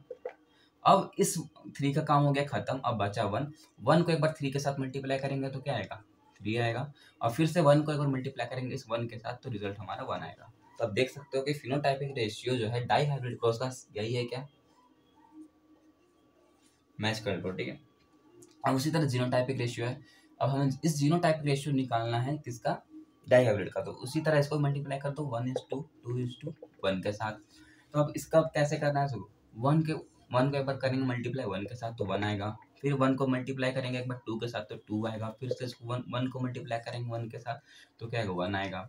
अब 1 का काम हो गया खत्म, अब बचा 2 को फिर से अब करेंगे 1 के साथ तो क्या आएगा, 2 आएगा। 2 को करेंगे अब 2 के साथ तो 4 आएगा। फिर 2 को करेंगे 1 के साथ तो रिजल्ट हमारा 2 आएगा। अब ये भी 2 का बारी भी खत्म, अब बचा क्या, 1। अब 1 को मल्टीप्लाई करेंगे अगर 1 के साथ तो 1 आएगा, 2 के साथ मल्टीप्लाई करेंगे 2 आएगा, और फिर 1 के साथ करेंगे तो 1 आएगा। तो ये हमारा जो आएगा वो है जीनोटाइपिक रेशियो। वो किसका है, डाई हाइब्रिड क्रॉस का है। अगर क्वेश्चन में आपको बोल दे कि बताओ ट्राई हाइब्रिड क्रॉस का निकालना है, ट्राई हाइब्रिड क्रॉस का रेशियो निकालना है, तो आपको क्या करना होगा, सिंपल है। जैसे कि फिनोटाइपिक रेशियो है यहाँ पर हमारा 3:1, तो अब यहाँ पर हम एक बार मल्टीप्लाई कर रहे थे 3:1 के साथ डाई हाइब्रिड के लिए, तो ट्राई हाइब्रिड के लिए एक बार और मल्टीप्लाई कर देंगे। उसी तरह आप कितना भी हाइब्रिड आप निकाल सकते हो, ये बहुत ही ईजी ट्रिक है। ठीक है, तो इस ईजी ट्रिक से आप तुरंत आंसर आप निकाल सकते हो। ठीक है, अब आ रही है ट्रिक नंबर 2 की, मतलब कि हम गैमेट कैसे निकाल सकते हैं। ठीक है, किसी भी चीज़ का गैमेट कैसे बता सकता है कि इसमें कितना गैमेट है। ठीक है, तो गैमेट की ट्रिक बहुत इजी है, इसका गैमेट निकालने का ट्रिक है 2 के पावर n। ठीक है, और इस n का मतलब होता है हाइब्रिड। क्या होता है, हाइब्रिड। और हमें पता है हाइब्रिड का मतलब क्या बताया था मैंने, डिफरेंट।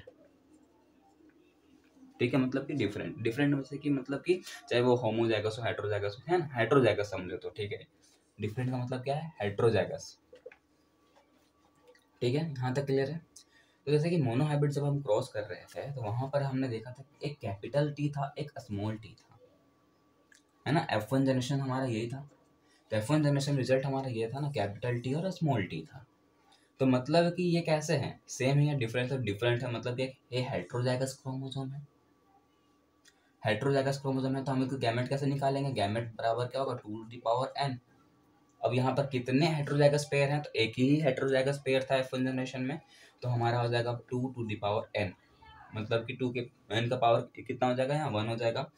तो आंसर क्या आएगा, 2 का पावर 1 है, मतलब कि क्या हो जाएगा, रिजल्ट होगा 2। तो कितने गैमेट है, मतलब इसके अंदर 2 गैमेट, 2 गैमेट्स हैं। ठीक है, तो अगर और आपको याद होगा तो हमने क्या किया था, इसका फिर सेल्फिंग करवाया था उसी के साथ, है ना। सेल्फिंग कराया था, और सेल्फिंग कराने के बाद हमारा कितने गैमेट्स हो जाएंगे वो भी हम निकाल सकते हैं। ठीक है, तो कैसे निकालना है, अब वो देखो। सेल्फिंग कराने के बाद रिजल्ट क्या है, यहाँ पर कितने हेटेरोजाइगस पेयर दिख रहे हैं आपको। एक तो ये हेटेरोजाइगस पेयर है, एक ये हेटेरोजाइगस पेयर है। ठीक है, मतलब कि टोटल हेटेरोजाइगस पेयर कितने हो गए, हेटेरोजाइगस पेयर कितने हो गए, 2 हो गए। तो मतलब गैमेट निकालने का फिर से वही प्रोसेस है, 2n। हेटेरोजाइगस पेयर कितने हैं, 2 है, तो मतलब n का वैल्यू कितना हो जाएगा, 2 हो जाएगा। तो यहाँ क्या हो जाएगा, 2 का पावर 2, मतलब कितने गैमेट, 4 गैमेट्स। ठीक है, तो आपको याद ही होगा कि यहाँ 4 गैमेट कौन कौन से थे। एक था कैपिटल टी, एक capital T small T, capital T small T, और एक स्मॉल टी था। यही 4 गैमेट थे। ठीक है, तो देखो आप तुरंत आपने पता से बता कर दिया ना कि इसमें 4 गैमेट ही लगेंगे। ठीक है, अब उसी तरह अगर हमें डाई हाइब्रिड क्रॉस का पता करना हो तो कितने गैमेट है, तो वो भी कर सकते हैं। देखो वो कैसे करेंगे। ठीक है, तो ये डाई हाइब्रिड क्रॉस का क्या है, F1 जनरेशन था। अब हम बता सकते हैं कि इसमें कितने गैमेट्स हैं। देखिए, देखो यहाँ पर कितने हेटेरोजाइगस पेयर दिख रहे हैं, एक ये हेटेरोजाइगस पेयर है, ये भी हेटेरोजाइगस पेयर है। ठीक है, तो यहाँ पर हमें पता है 2 हेटेरोजाइगस पेयर यहाँ दिख गए हैं। कितने हेटेरोजाइगस पेयर दिख गए हैं, 2 हेटेरोजाइगस पेयर दिखे हैं। इसमें भी 2 हेटेरोजाइगस पेयर है। ठीक है, तो अगर हम देखें तो इसमें गैमेट कितने छुपे होंगे, 2 का पावर 2 हो जाएगा, तो कितना हो जाएगा, 4 गैमेट इसमें है।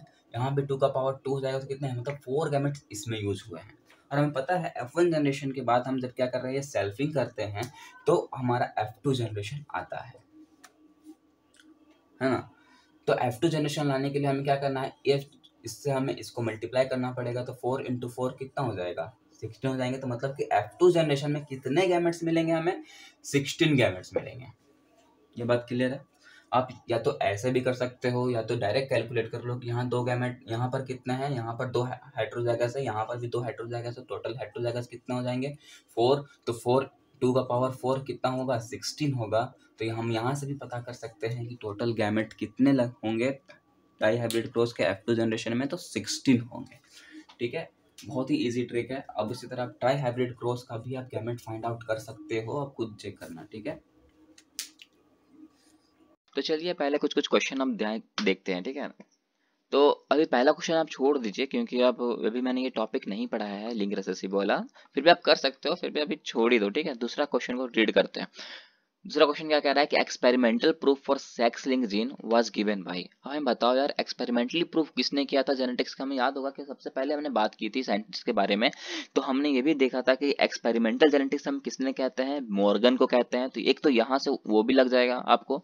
और हमने ये भी बोला था कि TH मॉर्गन जो थे, उन्होंने आगे जाके लिंकेज का टर्म दिया था। तो आप यहाँ से भी ये गेस कर सकते हो कि यहाँ पर मॉर्गन ही हमारा राइट आंसर होगा, जिसका आंसर हो जाएगा ए। ना तो अभी मूलर तो हो ही नहीं सकते, मैम हमने पढ़ा ही नहीं है। मेंडल तो हमें याद है यार, इन्होंने सिर्फ किस पे स्टडी किया है, पी प्लांट पे स्टडी किया, और अभी तक उन्होंने कोई भी लिंकेज का टर्म नहीं दिया था, तो ये तो हो ही नहीं सकते। तो सिंपल से बात है, आंसर क्या हो जाएगा, ए हो जाएगा, मॉर्गन। चलिए अब आगे बढ़ते हैं। अब आगे जैसे आते हैं तो अब आता है बैक क्रॉस। ठीक है, बैक क्रॉस का मतलब क्या होता है। तो बैक क्रॉस जो होता है वो 2 टाइप्स का होता है, ठीक है। एक टेस्ट क्रॉस होता है और एक आउट क्रॉस होता है। टेस्ट क्रॉस का कहना है कि कोई भी F1 जनरेशन का क्रॉस अगर हम किसी डोमिनेंट पेरेंट के साथ करवा दें, तो उससे जो रिजल्ट आएगा उस क्रॉस को कहेंगे टेस्ट क्रॉस। अब याद करो कि हमने जब अभी मोनो हाइब्रिड क्रॉस पढ़ा, डाई हाइब्रिड क्रॉस पढ़ा, तो वहां पर 2 जनरेशन आ रहा था, एक F1 जनरेशन और F2 जनरेशन। तो F1 जनरेशन हम क्या कर रहे थे, सेल्फिंग कर रहे थे, उसके बाद जो क्रॉस हो रहा था तो हमें F2 जनरेशन मिल रहा था। ठीक है, लेकिन तो उसको हमने मोनोहाइब्रिड क्रॉस कहा था और डाइहाइब्रिड क्रॉस करा था। लेकिन टेस्ट क्रॉस का कहना है कि अगर किसी भी F1 जनरेशन के साथ अगर हम उस डोमिनेंट पेरेंट को सिर्फ क्रॉस करवाएं, जैसे कि मान लेते हैं कि मोनोहाइब्रिड क्रॉस में हमारा F1 जनरेशन क्या मिला था, कैपिटल टी या स्मॉल टी मिला था। अगर हम मान लेते हैं कि उसके साथ हम क्रॉस करवा दें सिर्फ कैपिटल टी और कैपिटल टी के साथ, तो उससे जो हमें प्रोडक्ट मिलेगा, उससे क्रॉस होने के बाद हमें जो भी प्रोडक्ट मिलेगा उस क्रॉस को कहेंगे टेस्ट क्रॉस। ठीक है, अब आउट क्रॉस का कहना क्या है, तो आउट क्रॉस कहना है कि कोई भी F1 जनरेशन के साथ अगर हम किसी रेसेसिव पेरेंट का क्रॉस करवा दें और उससे जो भी प्रोडक्ट मिलेगा तो हम उसको कहेंगे आउट क्रॉस। ठीक है, जैसे कि मान लेते हैं कैपिटल टी स्मॉल टी है, तो उसको अगर हम सिर्फ स्मॉल टी के साथ क्रॉस करवा दें और उससे जो भी रिजल्ट मिले हमें, तो उस रिजल्ट को ही हम कहेंगे आउट क्रॉस। ठीक है, उस क्रॉस को क्या कहेंगे, आउट क्रॉस। ठीक है, और दोनों को मिला करके क्या होता है, बैक क्रॉस होता है। तो ये तो अभी क्लियर हो गया। अब चलो आगे आते हैं। अब हमारा है टॉपिक जीन इंटरैक्शन का। जीन इंटरैक्शन से क्या समझ में आ रहा है, जीन का मतलब क्या है, जेनेटिक मटेरियल सबको पता है। इंटरैक्शन का मतलब क्या होता है, देखो यार, एक दो वर्ड में आप कंफ्यूज हो गए, एक इंटरैक्शन और एक होता है एक इंटरैक्शन। मतलब कि एक इंटर और एक होता है इंट्रा।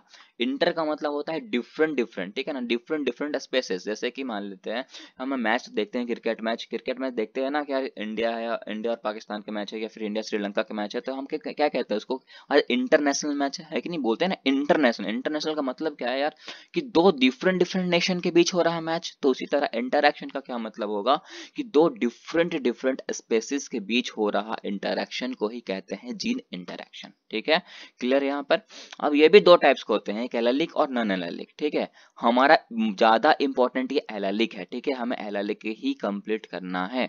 तो एलेलिक में कौन कौन सा आते हैं, एलेलिक जीन इंटरैक्शन में सबसे पहला आता है हमारा इनकम्प्लीट डोमिनेंस, फिर है कोडोमिनेंस, फिर है मल्टीपल जीन, फिर फिलियोट्रॉपिक जीन, फिर लीथल जीन। उसी तरह नॉन एलेलिक जीन इंटरैक्शन में क्या क्या आएगा, complementary gene, dominant epistasis, recessive gene या फिर रेसेसिव एपिस्टेसिस, बोलो बात एक ही है। तो चलिए अब स्टार्ट करते हैं सबसे पहले इनकम्प्लीट डोमिनेंस को। तो अब इनकम्प्लीट डोमिनेंस क्या कहता है, इनकम्प्लीट डोमिनेंस कहता है कि जैसे कि ये प्रोजेनी है, ठीक है, ये क्या है, ये प्रोजेनी है। तो इस प्रोजेनी में मान लो कि ना तो कोई जीन मदर का इनहेरिट हो और ना ही कोई जीन फादर का इनहेरिट हो रहा हो, तो उस डोमिनेंस को कहेंगे इनकम्प्लीट डोमिनेंस। जैसे कि मैंने समझाने के लिए रखा है आपको कि यहाँ ब्लू कलर का हल्का रखा है और ये लाइट ब्लू रखा है, दोनों का जब क्रॉस करवाया तो यहाँ में कौन सा कलर दिख रहा है, यहाँ ग्रीन कलर दिख रहा है। इसका मतलब साफ पता है कि यार यहाँ पर ना तो कुछ कैरेक्टर फादर से आया है, ना ही कोई कैरेक्टर मदर से इनहेरिट हो रहा है इस बच्चे में। उस डोमिनेंस को कहेंगे इनकम्प्लीट डोमिनेंस। और इनकम्प्लीट डोमिनेंस होता है मीरा जलापा में और स्नैप ड्रैगन में। ठीक है, इस दोनों में कैसा इन डोमिनेंस होता है, इनकम्प्लीट डोमिनेंस होता है। मतलब कि कोई भी ना तो कैरेक्टर मदर का इनहेरिट होता है, ना ही कोई कैरेक्टर फादर का इनहेरिट होता है इसमें। ठीक है, नेक्स्ट है कोडोमिनेंस। कोडोमिनेंस का मत कहता है कि जो प्रोजेनी है उसके अंदर जो है कुछ फीचर्स फादर के आएंगे और कुछ फीचर्स मदर के इनहेरिट हो जाएंगे, तो हम उसको कहेंगे कोडोमिनेंस। जैसा कि मैंने दिखाया यार, यहाँ पर ग्रीन है और यहाँ पर ब्लू है, दोनों के बीच जब क्रॉस हुआ तो आधा ब्लू आया और आधा क्या आया, ग्रीन इनहेरिट हो रहा है। इससे समझ में आ रहा होगा कि दोनों का कैरेक्टर कैसा है, आधा आधा कैरेक्टर इनहेरिट हो रहा है। मतलब कोई कुछ जिन मदर से आया है और कुछ जिन फादर का आया है। ठीक है, और ऐसा होता किस में है, तो सिकल सेल एनीमिया में होता है और एबीओ ब्लड ग्रुप में होता है। ठीक है, नेक्स्ट था फिलियोट्रॉपी। फिलियोट्रॉपी कहता है कि जब एक जीन जो है कोड करता है एक से अधिक फिलियोट्रॉपिक कैरेक्टर के लिए, तो हम कहेंगे उसको फिलियोट्रॉपी।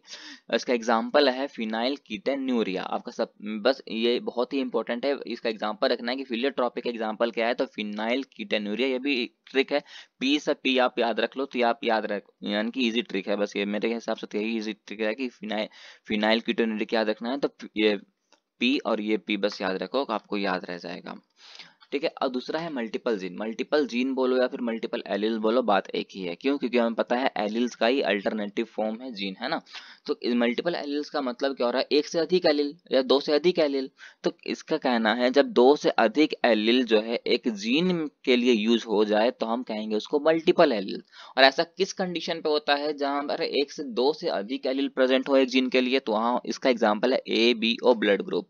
जैसे कि देखो हमें पता है ना, एबीओ में 3 जीन प्रेजेंट अगर IA जीन प्रेजेंट होता है, IB जीन प्रेजेंट होता है और IO जीन प्रेजेंट होता है। ठीक है, इसको हम ब्रीफली पढ़ेंगे किसके चैप्टर में, तो बॉडी फ्लूइड्स एंड मैकेनिक्स वाले चैप्टर में इसको हम पूरा कंप्लीट करेंगे। बस अभी जेनेटिक्स में इतना जान लो कि यहाँ 3 जीन प्रेजेंट होता है, एक IA, एक IB और IO। ठीक है, फिर हम उस चैप्टर में भी बताएंगे कि अगर किसी पेरेंट्स का अगर पेरेंट्स के अंदर ब्लड ग्रुप A पॉजिटिव है और किसी पेरेंट्स में B पॉजिटिव है, तो उसका मतलब जो बेबी होगा वो उसके अंदर किस तरह का ब्लड प्रेजेंट होगा, हम वो भी फाइंड आउट करेंगे। ठीक है, तो बस इस चैप्टर में इतना ही लेकिन आपको पढ़ना है। ठीक है, अब आता है पॉलीजेनिक इनहेरिटेंस। अब पॉलीजेनिक इनहेरिटेंस क्या कहता है कि देखो, पॉलीजेनिक का क्या मतलब है, वर्ड को तोड़ोगे बायोलॉजी आपको सिंपल लगेगा। देखो, पॉली का मतलब क्या होता है, एक से अधिक, मतलब ठीक है, और जेनिक मतलब क्या है, जीन, मतलब एक से अधिक जीन अगर एक कैरेक्टर के अंदर प्रेजेंट होता है तो हम उसको कहते हैं पॉलीजेनिक इनहेरिटेंस। कितना ही जीता, एक से अधिक जीन अगर किसी एक कैरेक्टर के अंदर प्रेजेंट होता है तो हम उसको कहते हैं पॉलीजेनिक इनहेरिटेंस। इसका एग्जांपल है ह्यूमन, जैसे कि हम खुद हैं, हमारे अंदर क्या है ना, स्किन के लिए अलग जीन प्रेजेंट होता है, वेट के लिए अलग जीन प्रेजेंट होता है, हाइट के लिए अलग जीन होता है, आई कलर के लिए अलग जीन होता है, मतलब कि हम कैरेक्टर तो एक ही है ना, ऑर्गेनिज्म तो एक ही है ना, लेकिन देखो हमारे अंदर कितने सारे जीन प्रेजेंट है, इसलिए हम कहते हैं उसको पॉलीजेनिक इनहेरिटेंस, है ना, पॉलीजेनिक इनहेरिटेंस। अब आते हैं सेक्स डिटर्मिनेशन। ठीक है, हमें पता है ह्यूमंस में क्या होता है, मेल के लिए क्रोमोसोम कौन से होते हैं, XY होते हैं, और फीमेल के लिए क्रोमोसोम कैसा होता है, XX होता है। तो या अब हमने यार पहले क्रोमोसोम के बारे में बहुत कुछ पढ़ा है, होमोलोगस, होमोजाइगस, हेट्रोजाइगस। अब बताओ कि ये जो XY क्रोमोसोम है, क्या ये होमोजाइगस है या फिर हेट्रोजाइगस है? तो आप कहोगे सर ये हेट्रोजाइगस क्रोमोसोम है। तो याद रखना कि जो मेल का क्रोमोसोम होता है वो कैसा होता है, हेट्रोजाइगस, और जो फीमेल का क्रोमोसोम होता है वो होता है होमोजाइगस। ठीक है, उसी तरह ग्रास हॉपर में भी आ जाओ तो ग्रास हॉपर में होता है मेल के लिए क्रोमोसोम XO और फीमेल के लिए क्रोमोसोम XX। इसमें भी सेम कंडीशन है, XO है मतलब ये कैसा क्रोमोसोम है, हेट्रोजाइगस क्रोमोसोम है, और यहाँ पर XX ही है मतलब कि यहाँ पर भी ये होमोजाइगस क्रोमोसोम है, फीमेल। लेकिन बर्ड्स के केस में ऐसा नहीं होता है, बर्ड्स के केस में क्या होता है, मेल हो जाता है होमोजाइगस और फीमेल हो जाती है हेट्रोजाइगस। जैसे देख सकते हो कि मेल के लिए कौन सा क्रोमोसोम है, Z है, और फीमेल के लिए हो जाता है ZW। ये आपको बहुत ही मतलब कि इसको याद करना बहुत ही आपको इंपॉर्टेंट है, क्योंकि ये क्वेश्चंस आते हैं। ठीक है, खास करके ये बर्ड्स वाला आपको हमेशा कंफ्यूज कर देंगे। ठीक है, तो ये हमेशा याद रखना, इसको BVI लगा लो आप। ठीक है, अब देखो यार, हम तभी से कहे जा रहे थे ना कि कैपिटल T है, स्मॉल t है, तो भी हम डोमिनेंट वाले को ही वैल्यू देंगे।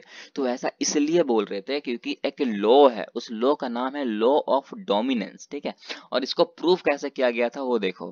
तो इसको प्रूव करने के लिए एक्सपेरिमेंट किया गया था, जिसमें लिया गया था ट्रू ब्रीडिंग ग्रीन, जिसको कैपिटल G माना गया था, मतलब डोमिनेंट माना गया था, और एक लिया गया था ट्रू ब्रीडिंग येलो, जिसको हमने क्या माना है, रेसेसिव माना था। ठीक है, मतलब कि स्मॉल जी से यूज किया गया था इसको।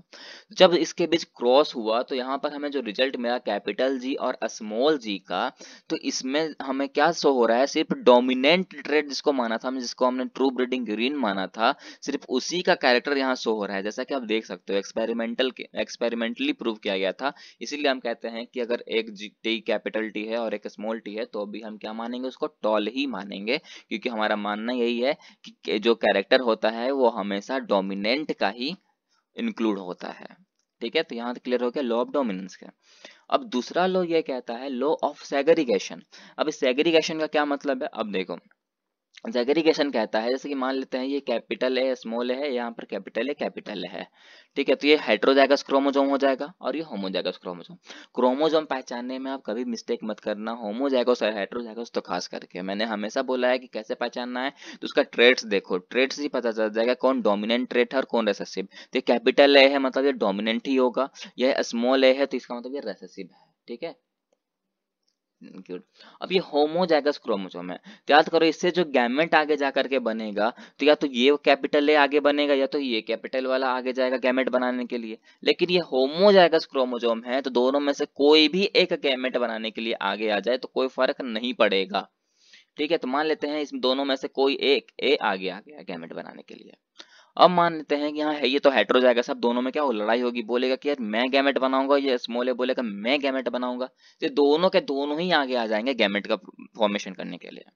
ठीक है, अब इसका क्रॉस आप खुद करना, मैं एक एग्जांपल से बताता हूँ जो कि मैंने ये पहले ही बता दिया था स्टार्टिंग में वीडियो में शायद, कि देखो ये जो है ये फीमेल है, ये जो मेल है। हमें पता है क्रोमोसोम कैसे है मेल के XY, फीमेल का क्रोमोसोम होगा XX। ठीक है, तो ये होमोजाइगस क्रोमोसोम है, इसमें से दो या तो ये वाला एक्स आ गया है, ये वाला, दोनों में से कोई भी आ जाए आगे गैमेट बनाने के लिए, कोई फर्क नहीं पड़ता। लेकिन ये XY है, मतलब ये हेटेरोजाइगस है, दोनों में लड़ाई होगी, ये कहेगा मैं बनाऊंगा गैमेट, ये कहेगा मैं बनाऊंगा, दोनों के दोनों ही आगे आएंगे गैमेट बनाने के लिए। अब मान लेते हैं कि ये एक्स क्रोमोसोम के साथ मैटिंग कौन कर लिया, हम ये मेल का एक्स क्रोमोसोम, तो क्या मिल जाएगा XX मिल जाएगा, मतलब कि क्या मिलेगी, फीमेल मिलेगी। अब यहाँ पर मान लेते हैं कि इस एक्स क्रोमोसोम के साथ, इस एक्स गैमेट के साथ कौन मैटिंग कर रहा है, इस वाई वाला, हम मेल का जो ये वाई गैमेट है, वाई वाला क्रोमोसोम था, ये जाकर के मैटिंग कर रहा है, तो उससे क्या क्रोमोसोम बनेगा, XY क्रोमोसोम बनेगा। मतलब क्या मिल रहा है, मेल मिल रहा है, मेल मिल रहा है। तो ये लॉ ऑफ सेग्रीगेशन यही कहता है, ये हमें ये सिखाता है कि आगे हमें क्या गैमेट बनेगा, है ना, आगे हमें क्या गैमेट मिलेगा और कैसे हमें क्रॉस करना है और क्या क्रोमोसोम मिलेगा, ये बताता है लॉ ऑफ सेग्रीगेशन। ठीक है, इसी के मदद से हम आगे क्या करते हैं, गैमेट का फॉर्मेशन कर पाते हैं इसी लॉ के कारण। तीसरा लॉ है लॉ ऑफ इंडिपेंडेंट असॉर्टमेंट। इसका कहना है जैसे कि ये मान लो एक क्रोमोसोम है, ठीक है, ये क्रोमोसोम है, ठीक है। अब इस क्रोमोसोम के इस जगह पर, इस पोजीशन पर एक जीन प्रेजेंट है हाइट के लिए, ठीक है, और यहाँ पर एक जीन प्रेजेंट है, वो है आई कलर के लिए। तो ये बहुत काफी हल्के दूर दूर में है। तो लॉ ऑफ इंडिपेंडेंट असॉर्टमेंट का कहना था कि अगर कोई भी जीन किसी क्रोमोसोम पर प्रेजेंट है और अगर दूर दूर पर हैं तो वो इंडिपेंडेंट रहेंगे, मतलब है कि उस पे ये दोनों जीन कभी भी अटैच नहीं हो पाएंगे। लेकिन वहां पर एंट्री होती है हमारे TH मॉर्गन सर की, और उन्होंने वो बोलते हैं कि यार अगर वो जीन आपस में सामने सामने आ जाए, ठीक है, तो वो लिंकेज का काम करेंगे, लिंकेज का काम करेंगे, और वो अगर लिंकेज का काम कर ले तो आपस में क्रॉसिंग ओवर करेंगे। क्रॉसिंग ओवर का मतलब होता है कि जो जीनेटिक मटेरियल है वो ट्रांसफर करना शुरू कर देंगे, मतलब एक्सचेंज करना शुरू कर देंगे। ठीक है, ये क्लियर हो गया, तीनों हमने लॉ पढ़ लिया, लॉ ऑफ डोमिनेंस भी कर लिया, लॉ ऑफ सेग्रीगेशन कर लिया, लॉ ऑफ इंडिपेंडेंट असॉर्टमेंट कर लिया। अब आते हैं हनी बी पर। ठीक है, अब हनी बी जो है ना ये बहुत ही इंटरेस्टिंग है। ठीक है, मैंने एक बहुत ही सिंपल सा चार्ट बनाया है, एक बुक का देख लो, बुक का देखोगे तो जरा बहुत कंफ्यूजन लगेगा आपको, तो इसलिए मैंने एक सिंपल सा चार्ट बनाया है, इससे पहले समझ लो फिर हम बुक के भी जाएंगे। ठीक है, जैसे देखो हनी बी है, तो ये क्या होती है, फीमेल होती है। अब फीमेल गैमेट कौन सा बनाएगी, ओवम बनाएगी, सिंपल सी बात है। अब मान लो ये जो ओवम है, इस ओवम को कहीं से एक क्या मिल जाएगा, एक गैमेट मिल गया, मेल गैमेट मिल गया। तो ये मेल गैमेट अगर मिल जाएगा तो ये तो मैटिंग करेगी, मैटिंग करेगी, फर्टिलाइजेशन का प्रोसेस पॉसिबल होगा। सिंपल सी बात है, मैटिंग कर रही है मतलब फर्टिलाइजेशन का प्रोसेस हो रहा है। तो फर्टिलाइजेशन का अगर प्रोसेस अगर पॉसिबल होगा तो ये भी पॉसिबल है कि सिर्फ फीमेल ही बनेगी। अगर फर्टिलाइजेशन पॉसिबल है तो याद रखना ये सिर्फ और सिर्फ फीमेल ही बनाएगा, मेल नहीं बनाएगा। फर्टिलाइजेशन होगा तो सिर्फ और सिर्फ फीमेल ही बनाएगी, और कैसा होगी फीमेल, डिप्लॉइड होगी। क्यों डिप्लॉइड होगी, क्योंकि यहाँ पर ये खुद है, क्या है, एक हैप्लॉइड है, यहाँ पर गैमेट है, और यहाँ पर इसको एक मेल गैमेट मिल रहा है, तो दोनों मिलेंगे तो क्या मिलेगा, डिप्लॉइड ही तो होगा। तो फीमेल जो है ये डिप्लॉइड होगी, और ये फीमेल अगर आगे जाकर के बी ब्रेड खाती है तो वर्कर बनेगी, और वही फीमेल अगर आगे जाके रॉयल जेली खा ले तो क्वीन बन जाएगी। ठीक है, यहां तक क्लियर। अब मानते हैं कि अब ये ओवम है, इसको इधर से कोई भी गैमेट नहीं मिल रहा। अब कोई भी गैमेट नहीं मिलेगा तो फर्टिलाइजेशन होगा क्या, नहीं होगा। अब फर्टिलाइजेशन नहीं होगा तो ये पार्थेनोजेनेसिस का प्रोसेस करती है और खुद को ड्रोन में कन्वर्ट कर देगी। अब ड्रोन में कन्वर्ट कर देगी तो ये क्या बना लेगी, खुद को मेल बना लेगी, मेल बना लेगी। और मेल कैसे हो जाएंगे, हैप्लॉइड हो जाएंगे। इसमें बहुत ज्यादा क्वेश्चन पूछे जाते हैं कि बताओ हनी बी जो फीमेल में क्या होती है और मेल में क्या होता है। फीमेल में याद रखना कि डिप्लॉइड होती है और मेल में हैप्लॉइड होती है। ऐसा इसलिए होता है क्योंकि मेल में ये पार्थेनोजेनेसिस का प्रोसेस करती है, क्योंकि इसको फर्टिलाइजेशन करने के लिए गैमेट नहीं मिलता है कहीं से। ठीक है, ये बहुत ही इंपॉर्टेंट क्वेश्चन है, और अगर बोर्ड की प्रिपरेशन कर रहे हो तो इसकी ये तो बिल्कुल भी मिस मत करना। ठीक है, अब हम आते हैं एक बार बुक का भी चार्ट देख लेते हैं। ठीक है, बुक क्या कहता है। बुक भी वही कह रहा है। देखो यहाँ फीमेल कैसा है, डिप्लॉयड है, और मेल कैसा है, हैप्लॉयड है, पहले इसने बता दिया। क्रोमोसोम नंबर कितने होते हैं, 32 फीमेल के लिए, तो ये हैप्लॉयड तो 16 हो जाएगा। और हमने ये भी चैप्टर से पहले स्टार्टिंग किया था, ये अगर कोई क्रोमोसोम आगे जाके गैमेट बनाना चाहेगा तो तभी पॉसिबल है जब वो मियोसिस का प्रोसेस करे। और मियोसिस का प्रोसेस में क्या होता है कि क्रोमोसोम का इक्वली डिस्ट्रीब्यूशन हो जाता है। जैसे कि यहाँ 32 था तो एक हो जाएगा 16, इधर हो जाएगा 16, और ये ऑलरेडी तो यहाँ अब यह खुद यहाँ पर इसके पास 16 है, तो ये मियोसिस खुद कर ही नहीं करेगा ही नहीं, करेगा तो क्या हो जाता है, ये 8 हो जाता है, ये 8 हो जाता है, फिर वो काम का नहीं होता। इसलिए इसमें डिवीजन कौन सा होता है, मेल में माइटोसिस डिवीजन होता है। तो ये n बराबर 16 ही नहीं टूटेगा, 16 और 16 में टूटता है, तो यहाँ पर हमें 16 मिला है। अब ये क्या हो रहा है कि ये जो फीमेल गैमेट थी और ये मेल गैमेट है, दोनों ने क्या किया, फर्टिलाइजेशन किया, तो क्या मिल गया, जायगोट इसको मिल गया, मतलब डिप्लॉयड मिल गई। फीमेल कैसे हो गई, डिप्लॉयड हो गई। अब या तो अगर वो रॉयल जेली खा लेगी तो क्वीन बन जाएगी, जो कि इसको कहते हैं फर्टाइल फीमेल, और अगर वो बी ब्रेड खा ले तो वो वर्कर बन जाएगी, जिसको कहते हैं एस्टेराइल फीमेल। ठीक है, वही तो हमने कहा था। और ये जो बच गया हमारा n बराबर 16, ये गैमेट इधर बन गया, तो आगे क्या कर रहा है, पार्थेनोजेनेसिस का प्रोसेस करेगा और आगे जाकर के मेल बना लेगा। ठीक है, जिसका क्रोमोसोम नंबर कितना हो जाएगा, 16, और यही हो जाता है ड्रोन। ठीक है, तो कुछ भी अलग नहीं था, जैसा मैंने यहाँ बनाया है सेम वही था, बस थोड़ा देखने में लगता है कि यार कितना हार्ड है। ठीक है, बहुत ही ईजी था, है कि नहीं। तो अब पढ़ते हैं पेडिग्री एनालिसिस। ठीक है, पेडिग्री एनालिसिस का काम क्या है। पेडिग्री एनालिसिस जो है वो फैमिली ट्री को डिनोट करता है। जैसे कि मान लो कि अगर हमें अपने पूर्वज का जीन का पैटर्न चेक करना है तो हमें इस पेडिग्री एनालिसिस का ही यूज करना पड़ेगा। ठीक है, वो हमें बताता है कि जैसे पूर्वज जो हमारे जो पूर्वज होंगे उनका जिन का पैटर्न कैसा होगा, उनका जो उनके जो बेटे हुए होंगे उनका फिर जिन का पैटर्न कैसा होगा, फिर उनका बेटे जो होंगे उनका जीन में क्या चेंजेस आया होगा, उनका जीन में क्या पैटर्न होगा, वो चेक करने के लिए हम यूज करते हैं इस पेडिग्री एनालिसिस का। ठीक है, अब कैसे हम चेक करते होंगे कि मतलब कि क्या जीन का स्ट्रक्चर होता होगा, वो हम आगे देखेंगे। ठीक है, जैसे कि देखो ये सिंबल है। ठीक है, ये सिंबल हमें दिख रहा होगा, इतने सारे सिंबल्स हमें दिख रहे होंगे। पहला सिंबल है ये स्क्वायर शेप का। ठीक है, अगर हमें स्क्वायर शेप दिख गया मतलब कि ये समझ आना है कि वो किसका जीन है, मेल का जीन है। ठीक है, अब मेल का जीन है तो सिंपल सी बात है, इसका क्रोमोसोम कैसा होगा, XY ही होगा। अगर हमें सर्कल दिख रहा है तो वो समझ आना कि वो फीमेल है और इसका क्रोमोसोम कैसा होगा, XX होगा। ठीक है ना, अगर कहीं हमें रोम्बस शेप का दिख जाए तो इसका मतलब है कि सेन ये जो सेक्स है वो अनस्पेसिफाइड है, मतलब उसको स्पेसिफाइड नहीं किया गया था। अगर हमें कहीं दिख जाए ऐसा गोल मतलब कि ब्लैक ब्लैक कलर में, तो समझ आना है कि उस ये जो मेल है या फीमेल है, ये सारे के सारे में क्या छुपा हुआ है, डिजीज है, डिजीज कैरियर, ये अफेक्टेड है सारे के सारे। ठीक है, अगर हमें दिख जाए कि एक यहाँ पर मेल है और एक फीमेल है, दोनों के बीच में एक लाइन अगर यहाँ पर कनेक्शन है तो उसका मतलब है कि दोनों के बीच मैटिंग हो रही है। अगर यहाँ पर दो लाइन अगर दिख जाता है तो इसका मतलब है कि मैटिंग जो हो रही है वो किसी रिलेटिव के साथ हो रहा है। ठीक है, यह जो अब ये जो हमें दिख रहा है ये मेल है, ये जो सर्कल है ये फीमेल है, तो ये दोनों के बीच क्या हो रही है, मैटिंग हो चुकी है। मैटिंग होने के बाद क्या मिल रहा है, ये प्रोजेनी मिल गया है। मान लेते हैं यहाँ दिखा हुआ है कि एक मेल मिला है और एक फीमेल मिली है। ठीक है, और दोनों के दोनों कैसे हैं, अभी कोई भी डिजीज कैरियर है क्या, नहीं है।